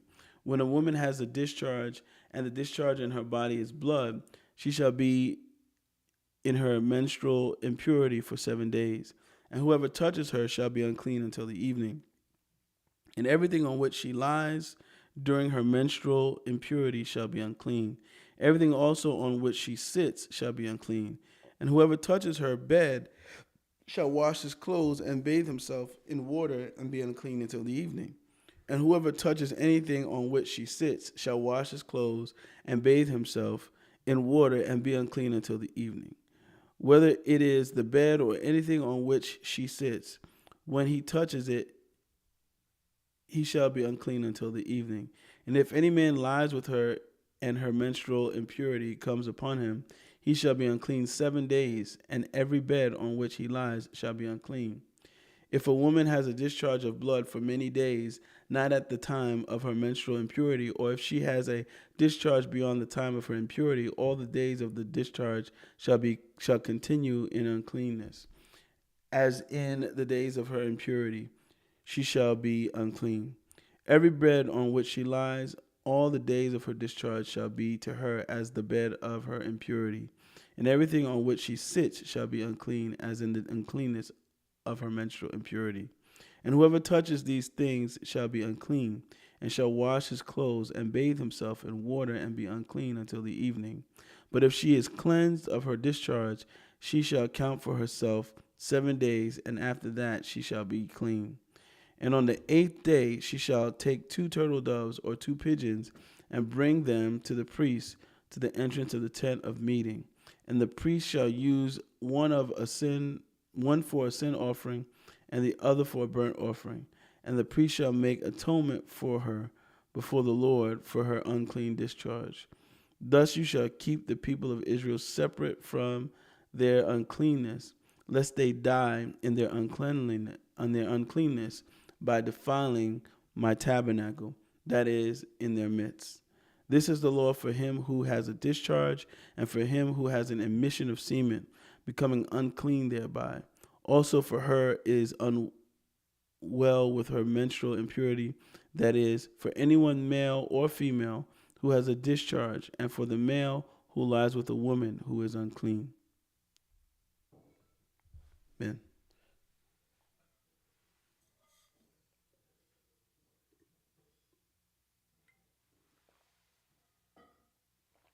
You guys still hanging in there. God bless you. The Lord spoke to Moses after the death of the 2 sons of Aaron, when they drew near before the Lord and died. And the Lord said to Moses, tell Aaron your brother not to come at any time into the holy place inside the veil before the mercy seat that is on the ark, so that he may not die. For I will appear in the cloud over the mercy seat. But in this way Aaron shall come into the holy place, with a bull from the herd for a sin offering, and a ram for a burnt offering. He shall put on the holy linen coat, and shall have the linen undergarment on his body, and he shall tie the linen sash around his waist, and wear the linen turban. These are the holy garments. He shall bathe his body in water, and then put them on. And he shall take from the congregation of the people of Israel 2 male goats for a sin offering, and 1 ram for a burnt offering. Aaron shall offer the bull as a sin offering for himself, and shall make atonement for himself and for his house. Then he shall take the 2 goats and set them before the Lord at the entrance of the tent of meeting. And Aaron shall cast lots over the 2 goats, 1 lot for the Lord, and the other lot for Azazel or Azazel. And Aaron shall present the goat on which the lot fell for the Lord, and use it as a sin offering. But the goat on which the lot fell for Azazel shall be presented alive before the Lord to make atonement over it, that it may be sent away into the wilderness to Azazel. Aaron shall present the bull as a sin offering for himself, and shall make atonement for himself and for his house. He shall kill the bull as a sin offering for himself, and he shall take a censer full of coals of fire from the altar before the Lord, and 2 handfuls of sweet incense beaten small, and he shall bring it inside the veil, and put the incense on the fire before the Lord, that the cloud of the incense may cover the mercy seat that is over the testimony, so that he does not die. And he shall take some of the blood of the bull and sprinkle it with his finger on the front of the mercy seat on the east side, and in front of the mercy seat he shall sprinkle some of the blood with his finger 7 times. Then he shall kill the goat of the sin offering that is for the people, and bring its blood inside the veil, and do with its blood as he did with the blood of the bull, sprinkling it over the mercy seat and in front of the mercy seat. Thus he shall make atonement for the holy place, because of the uncleanness of the people of Israel, and because of their transgressions, all their sins. And so he shall do for the tent of meeting, which dwells with them in the midst of their uncleanness. No one may be in the tent of meeting from the time he enters to make atonement in the holy place until he comes out and has made atonement for himself and for his house and for all the assembly of Israel. Then he shall go out to the altar that is before the Lord and make atonement for it. and shall take some of the blood of the bull and some of the blood of the goat, and put it on the horns of the altar all around. And he shall sprinkle some of the blood on it with his finger 7 times, and cleanse it and consecrate it from the uncleanness of the people of Israel. And when he has made an end of atoning for the holy place, and the tent of meeting and the altar, he shall present the live goat. Where are we? And Aaron shall lay both his hands on the head of the live goat, and confess over it all the iniquities of the people of Israel, and all their transgressions, all their sins. And he shall put them on the head of the goat, and send it away into the wilderness by the hand of a man who is in readiness. The goat shall bear all their iniquities on itself to a remote area, and he shall let the goat go free in the wilderness. Then Aaron shall come into the tent of meeting, and shall take off the linen garments that he put on when he went into the holy place, and shall leave them there. And he shall bathe his body in water in a holy place, and put on his garments, and come out and offer his burnt offering and the burnt offering of the people, and make atonement for himself and for the people. And the fat of the sin offering he shall burn on the altar. And he who lets the goat go, Azazel, shall wash his clothes and bathe his body in water, and afterward he may come into the camp. And the bull for the sin offering and the goat for the sin offering, whose blood was brought in to make atonement in the holy place, shall be carried outside the camp. Their skin and their flesh and their dung shall be burnt up with fire.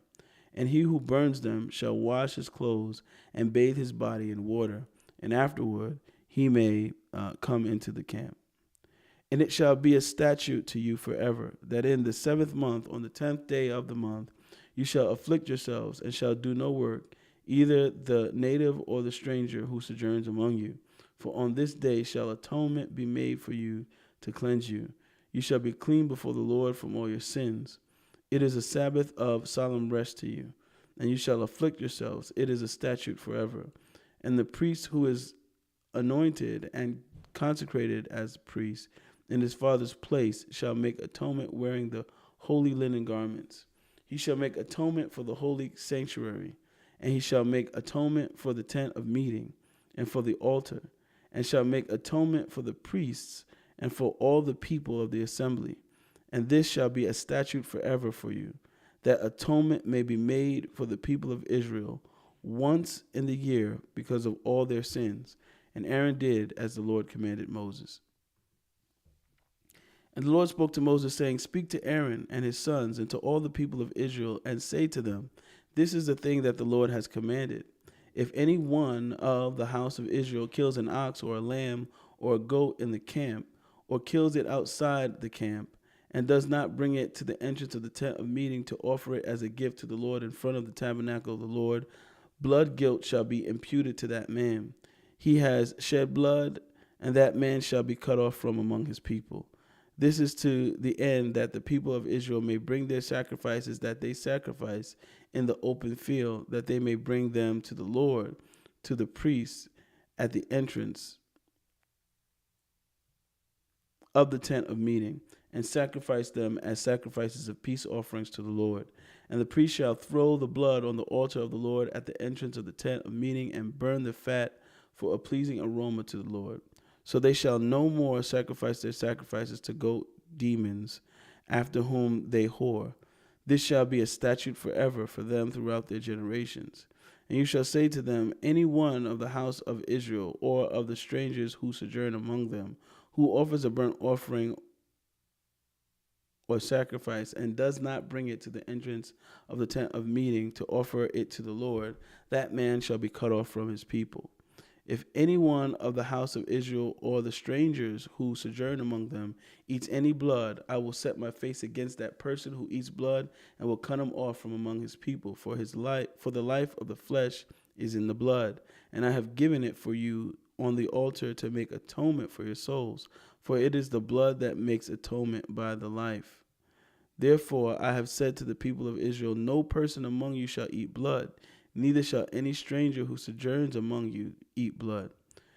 Anyone also of the people of Israel or of the strangers who sojourn among them, who takes in hunting any beast or bird that may be eaten shall pour its blood and cover it with earth.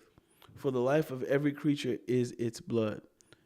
Its blood is its life. Therefore, I have said to the people of Israel, you shall not eat the blood of any creature, for the life of every creature is its blood. Whoever eats it shall be cut off, and every person who eats what dies of itself, or what is torn by beasts, whether he is a native or a sojourner, shall wash his clothes and bathe himself in water, and be unclean until the evening. Then he shall be clean.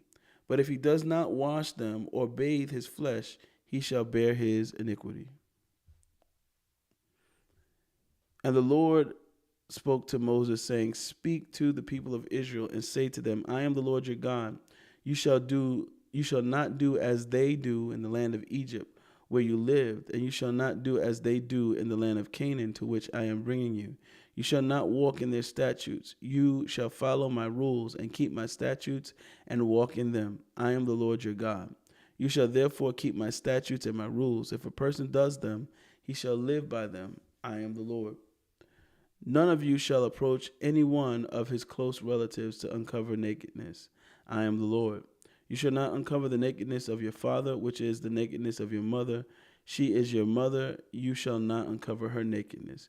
You shall not uncover the nakedness of your father's wife. It is your father's nakedness. You shall not uncover the nakedness of your sister, your father's daughter, or your mother's daughter, whether brought up in the family or in another home. You shall not uncover the nakedness of your son's daughter or of your daughter's daughter, for their nakedness is your own nakedness. You shall not uncover the nakedness of your father's wife's daughter, brought up in your father's family, since she is your sister. You shall not uncover the nakedness of your father's sister. She is your father's relative. You shall not uncover the nakedness of your mother's sister, for she is your mother's relative. You shall not uncover the nakedness of your father's brother. That is, you shall not approach his wife. She is your aunt. You shall not uncover the nakedness of your daughter-in-law. She is your son's wife. You shall not uncover her nakedness. You shall not uncover the nakedness of your brother's wife. It is your brother's nakedness. You shall not uncover the nakedness of a woman and of her daughter. And you shall not take her son's daughter or her daughter's daughter to uncover her nakedness. They are relatives. It is depravity. And you shall not take a woman as a rival wife to her sister, uncovering her nakedness while her sister is still alive. You shall not approach a woman to uncover her nakedness while she is in her menstrual uncleanness. And you shall not lie sexually with your neighbor's wife and so make yourself unclean with her. You shall not give any of your children to offer them to Moloch and so profane the name of your God. I am the Lord. You shall not lie with a male as with a woman. It is an abomination. You shall not lie with any animal, so make yourselves unclean with it. Neither shall any woman give herself to an animal to lie with it. It is perversion. Do not make yourselves unclean by any of these things, for by all these the nations I am driving you out of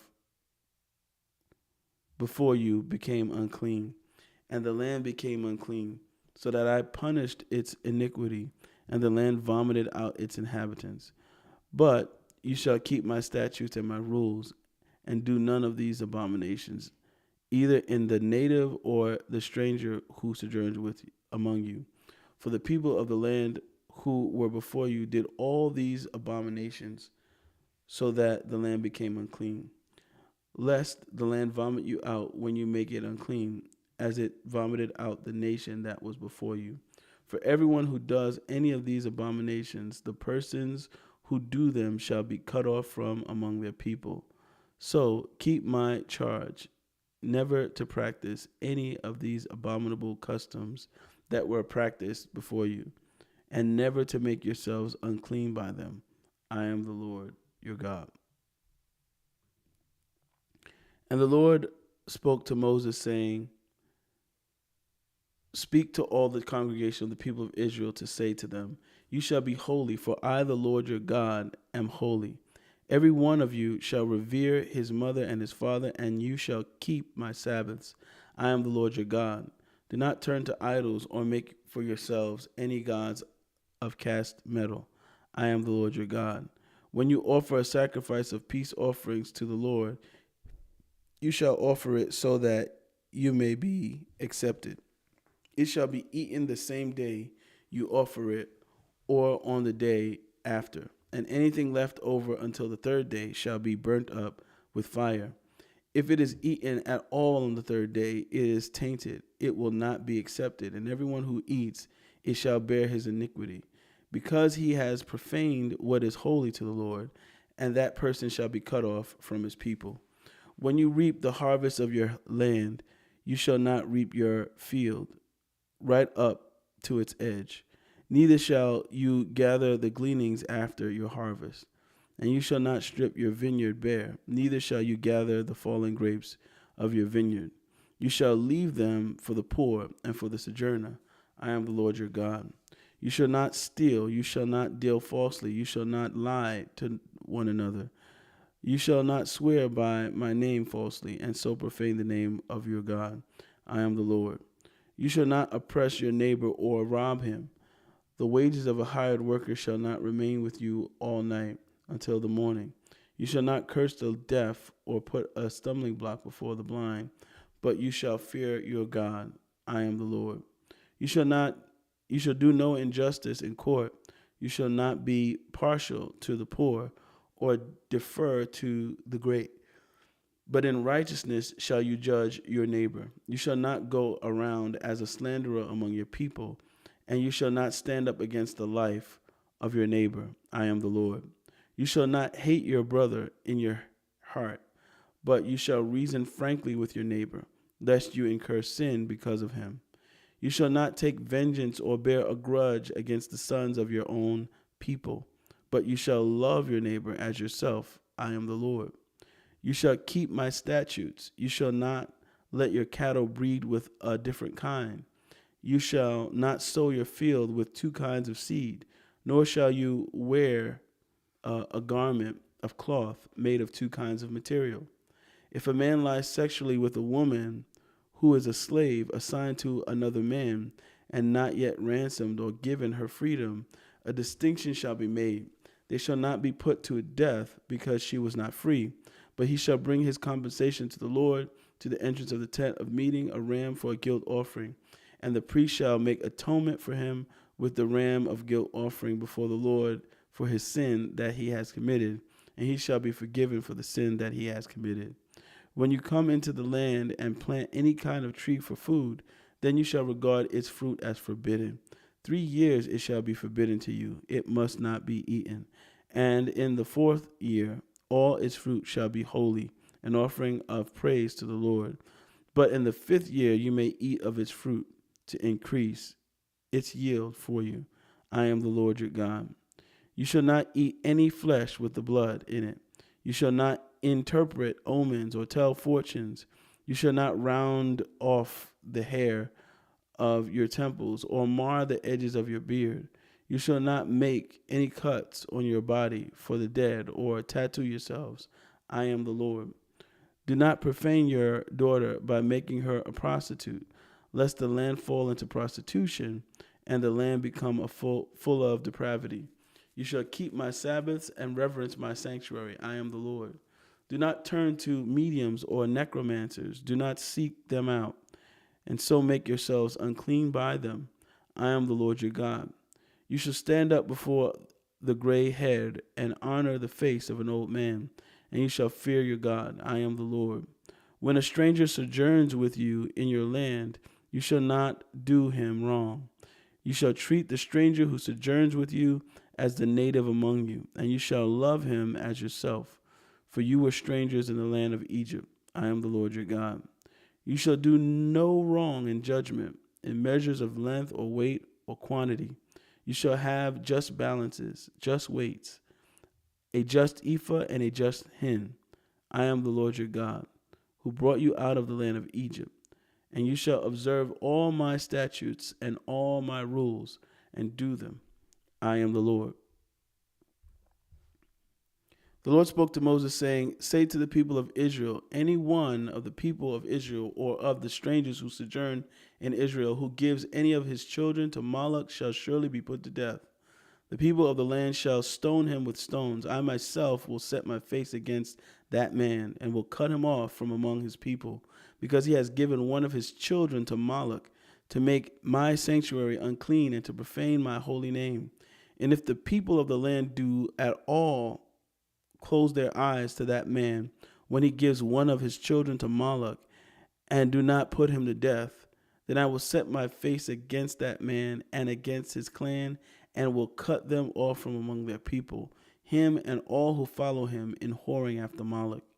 If a person turns to mediums and necromancers, whoring after them, I will set my face against that person and will cut him off from among his people. Consecrate yourselves, therefore, and be holy, for I am the Lord your God. Keep my statutes and do them. I am the Lord who sanctifies you. For anyone who curses his father or his mother shall surely be put to death. He has cursed his father or his mother. His blood is upon him. If a man commits adultery with the wife of his neighbor, both the adulterer and the adulteress shall surely be put to death. If a man lies with his father's wife, he has uncovered his father's nakedness. Both of them shall surely be put to death. Their blood is upon them. If a man lies with his daughter-in-law, both of them shall surely be put to death. They have committed perversion. Their blood is upon them. If a man lies with a male as a woman, both of them have committed an abomination. They shall surely be put to death. Their blood is upon them.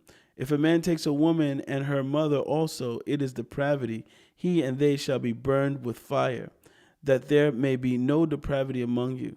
If a man lies with an animal, he shall surely be put to death, and you shall kill the animal. If a woman approaches any animal and lies with it, you shall kill the woman and the animal. They shall surely be put to death. Their blood is upon them. If a man takes his sister, a daughter of his father or a daughter of his mother, and sees her nakedness, and she sees his nakedness, it is a disgrace, and they shall be cut off in the sight of the children of their place. He has uncovered his sister's nakedness, and he shall bear his iniquity. If a man lies with a woman during her menstrual period and uncovers her nakedness, he has made naked her fountain, and has uncovered the foundation of her blood. Both of them shall be cut off from among their people. You shall not uncover the nakedness of your mother's sister or of your father's sister, for that is to make naked one's relative. They shall bear their iniquity. If a man lies with his uncle's wife, he has uncovered his uncle's nakedness. They shall bear their sin. They shall die childless. If a man takes his brother's wife, it is impurity. He has uncovered his brother's nakedness. They shall be childless.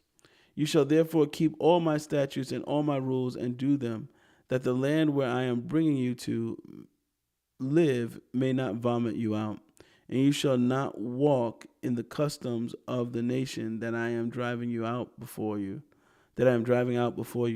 For they did all these things, and therefore I detested them. But I have said to you, you shall inherit their land, and I will give it to you to possess a land flowing with milk and honey. I am the Lord your God, who has separated you from the peoples. You shall therefore separate the clean beast from the unclean, and the unclean bird from the clean. You shall not make yourselves detestable by beast or by bird or by anything with which the ground crawls, which I have set apart for you to hold unclean. You shall be holy to me, for I the Lord am holy, and have separated you from the peoples, that you should be mine. A man or woman who is a medium or a necromancer shall surely be put to death.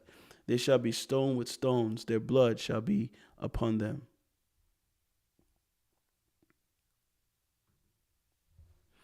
And the Lord said to Moses, speak to the priests, the sons of Aaron, and say to them, no one shall make himself unclean for the dead among his people, except for his closest relatives, his mother, his father, his son, his daughter, his brother, or his virgin sister who is near to him, because she has no husband. For her he may make himself unclean. He shall not make himself unclean as a husband among his people, and so profane himself. They shall not make bald patches on their heads, nor shave off the edges of their beards, nor make any cuts on their body. They shall be holy to their God, and not profane the name of their God, for they offer the Lord's food offerings, the bread of their God. Therefore, they shall be holy. They shall not marry a prostitute or a woman who has been defiled. Neither shall they marry a woman divorced from her husband, for the priest is holy to his God. You shall sanctify him, for he offers the bread of your God. He shall be holy to you, for I, the Lord, who sanctify you, am holy. And the daughter of any priest, if she profanes herself by whoring, profanes her father, she shall be burned with fire. The priest who is chief among his brothers, on whose head the anointing oil is poured, and who has been consecrated to wear the garments, shall not let the hair of his head hang loose, nor tear his clothes. He shall not go in to any dead bodies, nor make himself unclean, even for his father or for his mother. He shall not go out of the sanctuary, lest he profane the sanctuary of his God. For the consecration of the anointing oil of his God is on him. I am the Lord. And he shall take a wife in her virginity, a widow or a divorced woman, or a woman who has been defiled, or a prostitute. These he shall not marry.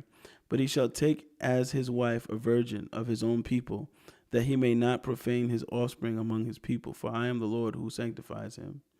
And the Lord spoke to Moses, saying, Speak to Aaron, saying, None of your offspring throughout their generations who has a blemish may approach to offer the bread of his God. For no one who has a blemish shall draw near, a man blind or lame, or one who has a mutilated face, or a limb too long, or a man who has an injured foot, or an injured hand, or a hunchback, or a dwarf, or a man with a defect in his sight, or an itching disease, or scab, or crushed testicles. No man of the offspring of Aaron, the priest, who has a blemish, shall come near to offer the Lord's food offerings, since he has a blemish. He shall not come near to offer the bread of his God. He may eat the bread of his God, both of the most holy and the holy things, but he shall not go through the veil or approach the altar, because he has a blemish, that he may not profane my sanctuaries. For I am the Lord who sanctifies them. So Moses spoke to Aaron and to his sons and to all the people of Israel.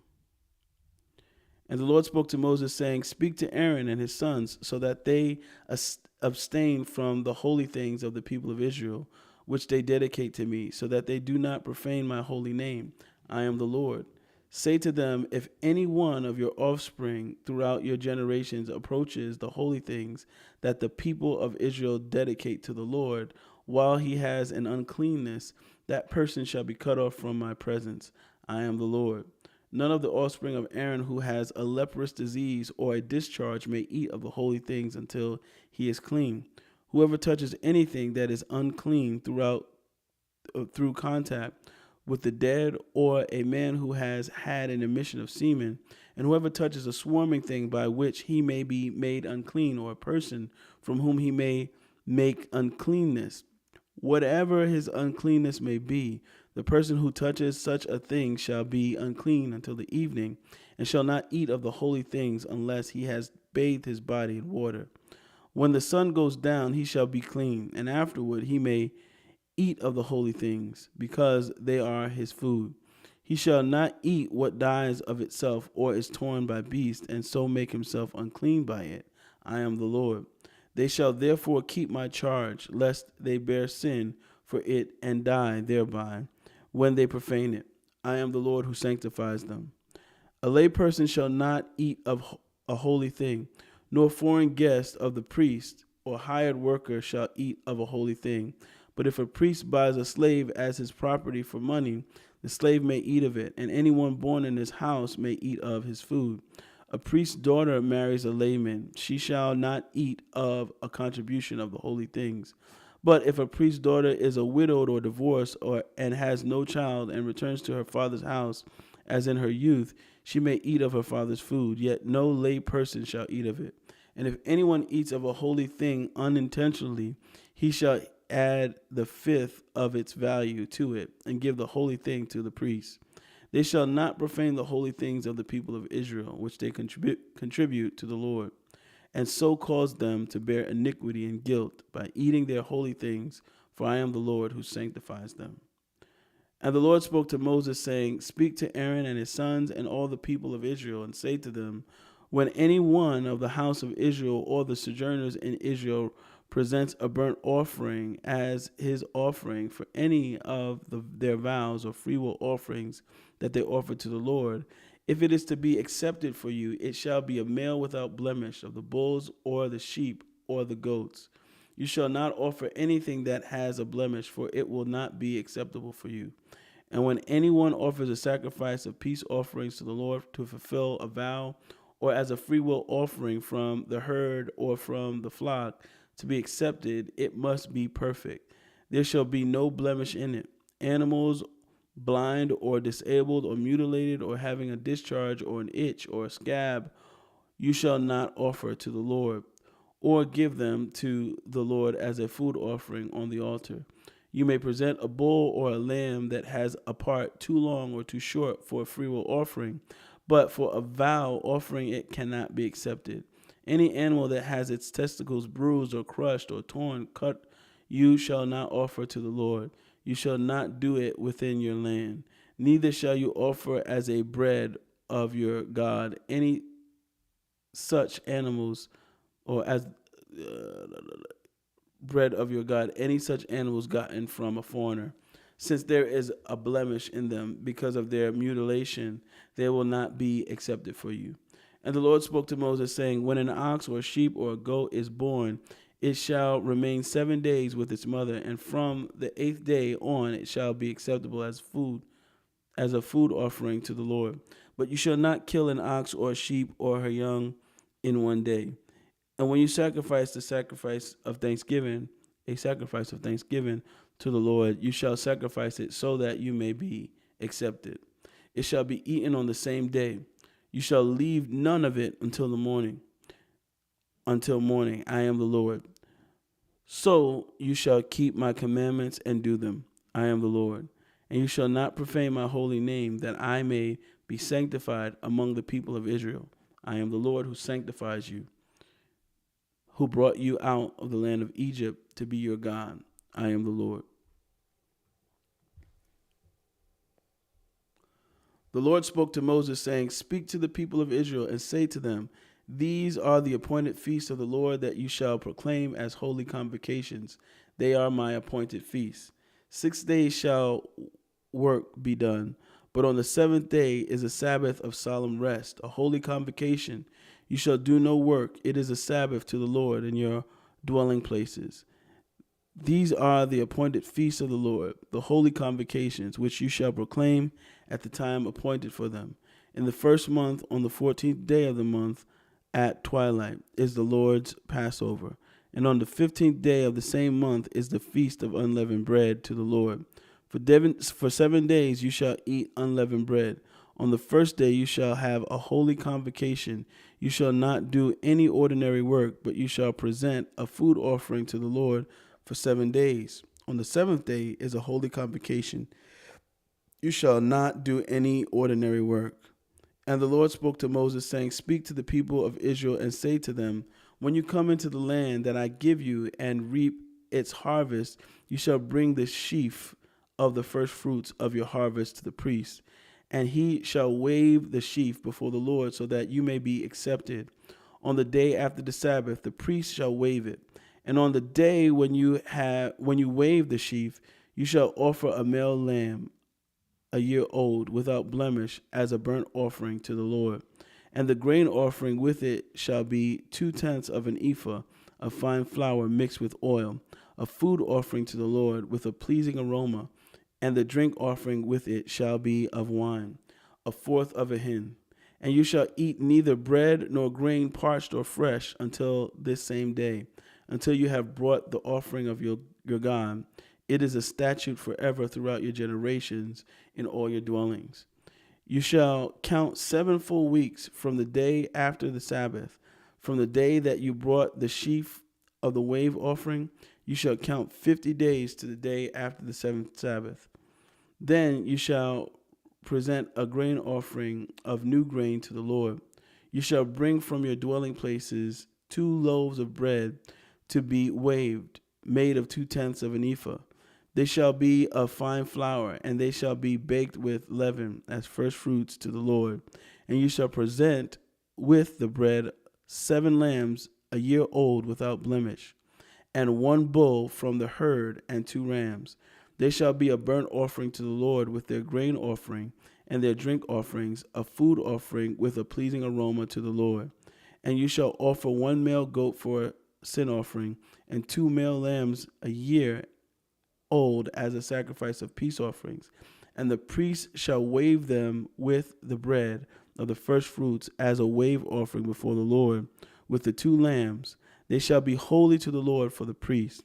And you shall make a proclamation on the same day. You shall hold a holy convocation. You shall not do any ordinary work. It is a statute forever in all your dwelling places throughout your generations. And when you reap the harvest of your land, you shall not reap your field right up to its edge, nor shall you gather the gleanings after your harvest.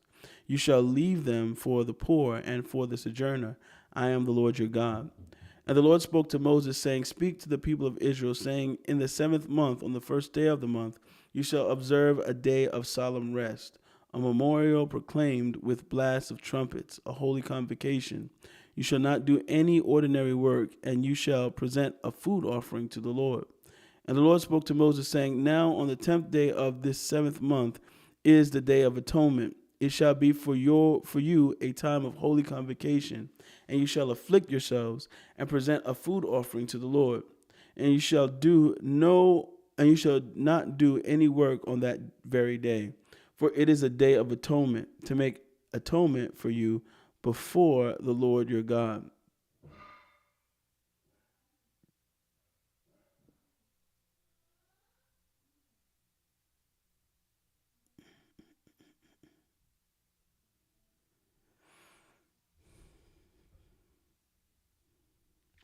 For whoever is not afflicted on that very day shall be cut off from his people. And whoever does any work on that very day, that person I will destroy from among his people. You shall not do any work. It is a statute forever throughout your generations in all your dwelling places. It shall be to you a Sabbath of solemn rest. And you shall afflict yourselves on the 9th day of the month, beginning at evening. From evening to evening shall you keep your Sabbath. And the Lord spoke to Moses, saying, Speak to the people of Israel, saying, On the 15th day of this 7th month, and for 7 days is the feast of booths to the Lord. On the first day shall be a holy convocation. You shall not do any ordinary work. For 7 days you shall present food offerings to the Lord. On the 8th day you shall hold a holy convocation and present a food offering to the Lord. It is a solemn assembly. You shall not do any ordinary work.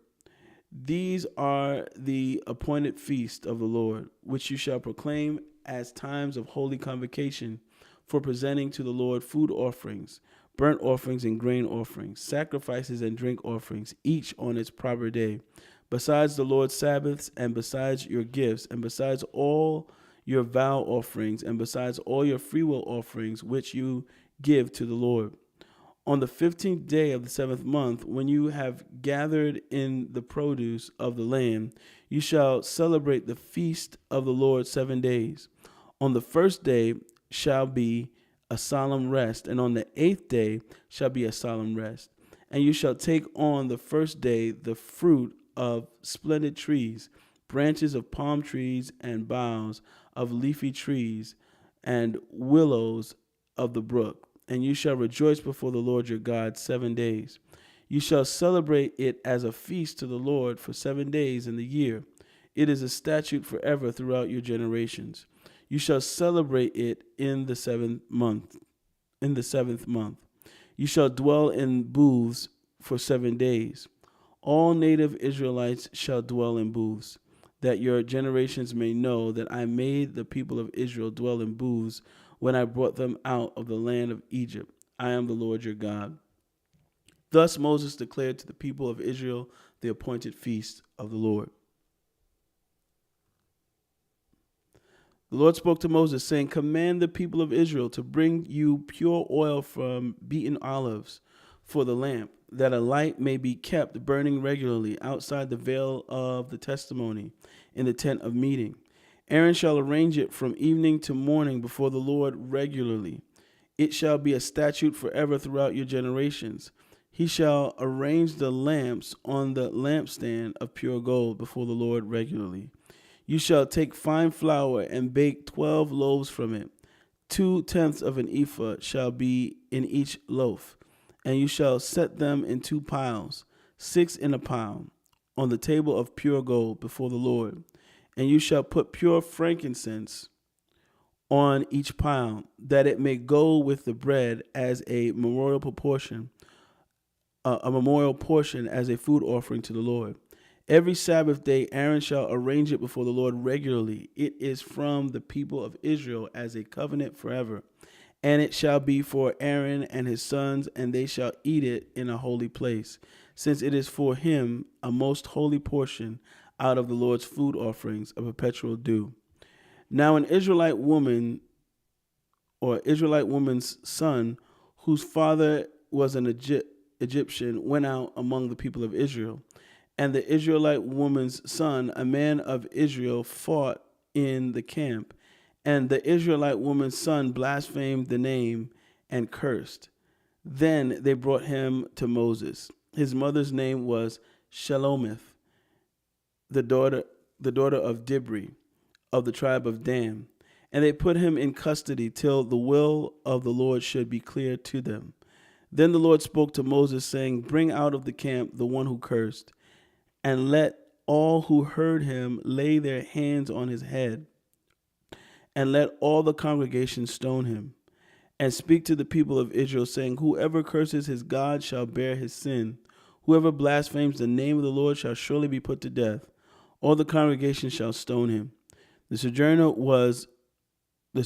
as well as the native, when he blasphemes the name, shall be put to death. Whoever takes a human life shall surely be put to death. Whoever takes an animal's life shall make it good, life for life. If anyone injures his neighbor as he has done it, shall be done to him. Fracture for fracture, eye for eye, tooth for tooth. Whatever injury he has given a person shall be given to him. Whoever kills an animal shall make it good, and whoever kills a person shall be put to death. You shall have the same rule for the sojourner and for the native, for I am the Lord your God. So Moses spoke to the people of Israel, and they brought out of the camp the one who had cursed the stone and stoned him with stones. Thus the people of Israel did as the Lord commanded Moses. Hey, Tim. It says we need and you shall not do any work count check. Yeah, it says that a lot. It says that a lot in there. Leviticus chapter 25. The Lord spoke to Moses on Mount Sinai, saying, speak to the people of Israel and say to them, when you come into the land that I give you, the land shall keep a Sabbath to the Lord. For 6 years you shall sow your field, and for 6 years you shall prune your vineyard and gather in its fruits. But in the 7th year there shall be a Sabbath of solemn rest for the land, a Sabbath to the Lord. You shall not sow your field or prune your vineyard. You shall not reap what grows of itself in your harvest, or gather the grapes of your undressed vine. It shall be a year of solemn rest for the land. The Sabbath of the land shall provide food for you, for yourself and for your male and female slaves, and for your hired worker and the sojourner who lives with you, and for your cattle and for your wild animals that are in your land. All its yield shall be for food. You shall count 7 weeks of years, 7 times 7 years, so that the time of 7 weeks of years shall give you 49 years. Then you shall sound a loud trumpet on the 10th day of the 7th month, on the day of atonement. You shall sound the trumpet throughout all your land, and you shall consecrate the 50th year, and proclaim liberty throughout the land to all its inhabitants. It shall be a jubilee for you, when each of you shall return to its property, and each of you shall return to his clan. That 50th year shall be a jubilee for you. In it you shall neither sow nor reap what grows of itself, nor gather the grapes of the undressed vines, for it is a jubilee. It shall be holy to you. You may eat the produce of the field.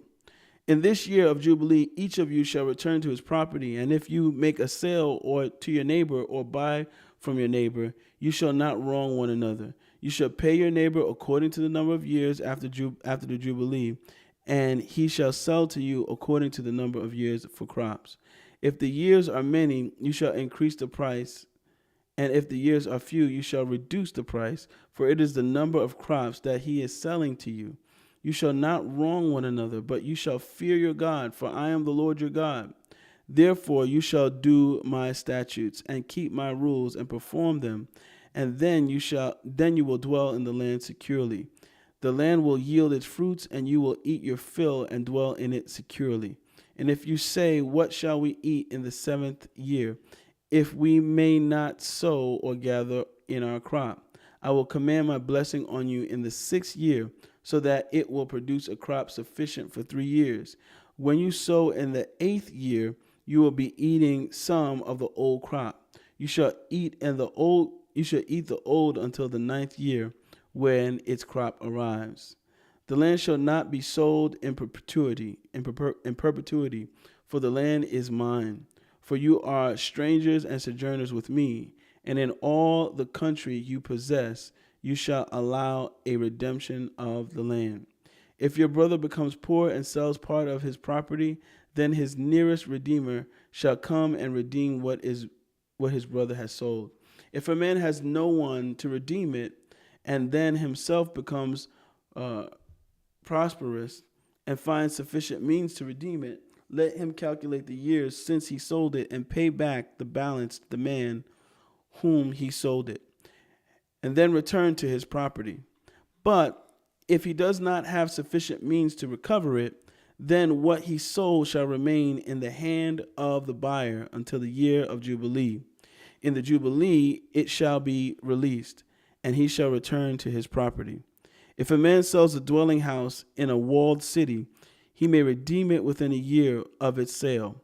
For a full year he shall have the right of redemption.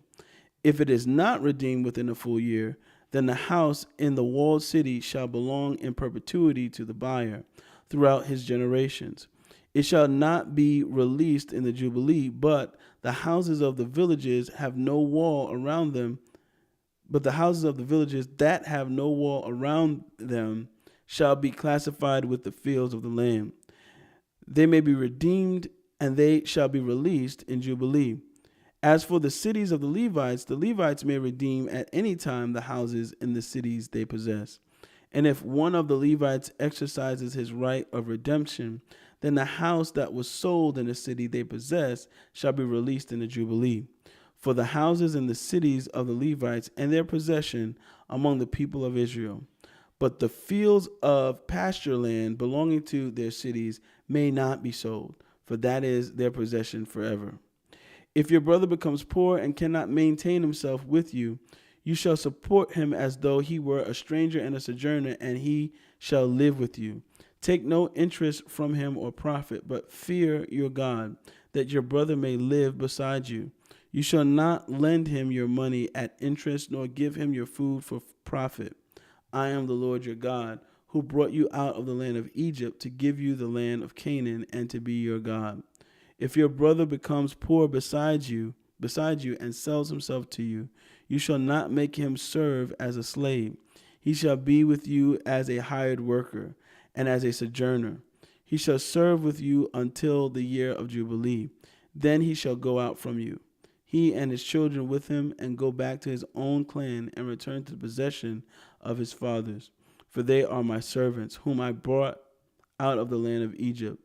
They shall not be sold as slaves. You shall not rule over him ruthlessly, but shall fear your God. As for your male and female slaves whom you may have, you may buy male and female slaves from among the nations that are around you. You may also buy from among the strangers who sojourn with you and their clans that are with you, who have been born in your land, and they may be your property.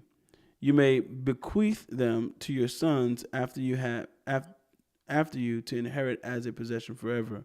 You may make slaves of them, but over your brothers, the people of Israel, you shall not rule over another ruthlessly. If a stranger or sojourner with you becomes rich, and your brother beside him becomes poor and sells himself to the stranger or sojourner with you, or to a member of the stranger's clan, then after he is sold, he may be redeemed. One of his brothers may redeem him, or his uncle or his cousin may redeem him, or a close relative from his clan may redeem him, or if he grows rich, he may redeem himself. He shall calculate the buyer from the year when he sold himself to him until the year of Jubilee, and the price of his sale shall vary with the number of years. The time he was with his owner shall be rated as the time of a hired worker.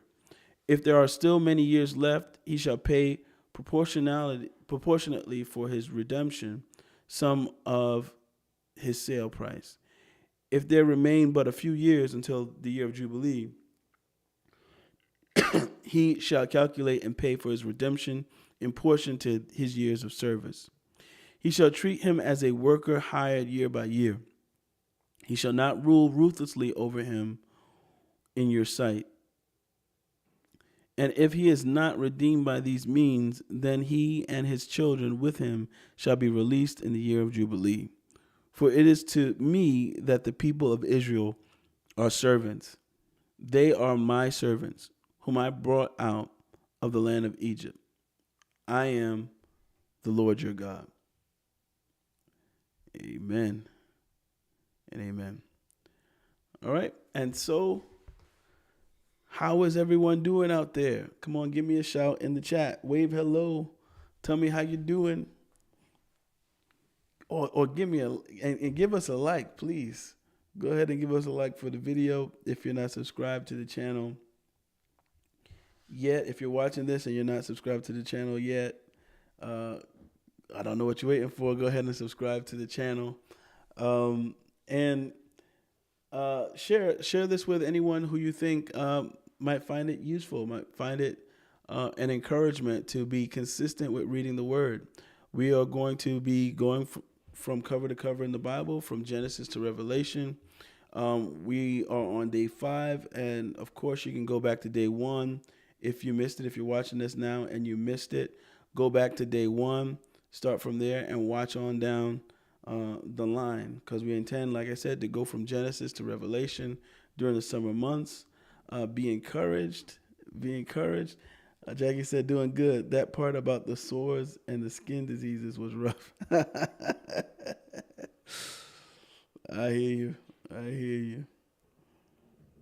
you. Yes. So we are intending to go from Genesis to Revelation, from beginning to the end of the Bible. Please encourage others that you know to join in the reading. We know that as believers, basically, when we feel weak, when we don't feel encouraged, when we feel like we're falling apart in our relationship with the Lord, many times what's going on is that we've neglected to meditate on His Word and to read His Word, and we've allowed our prayer life to dip a little bit.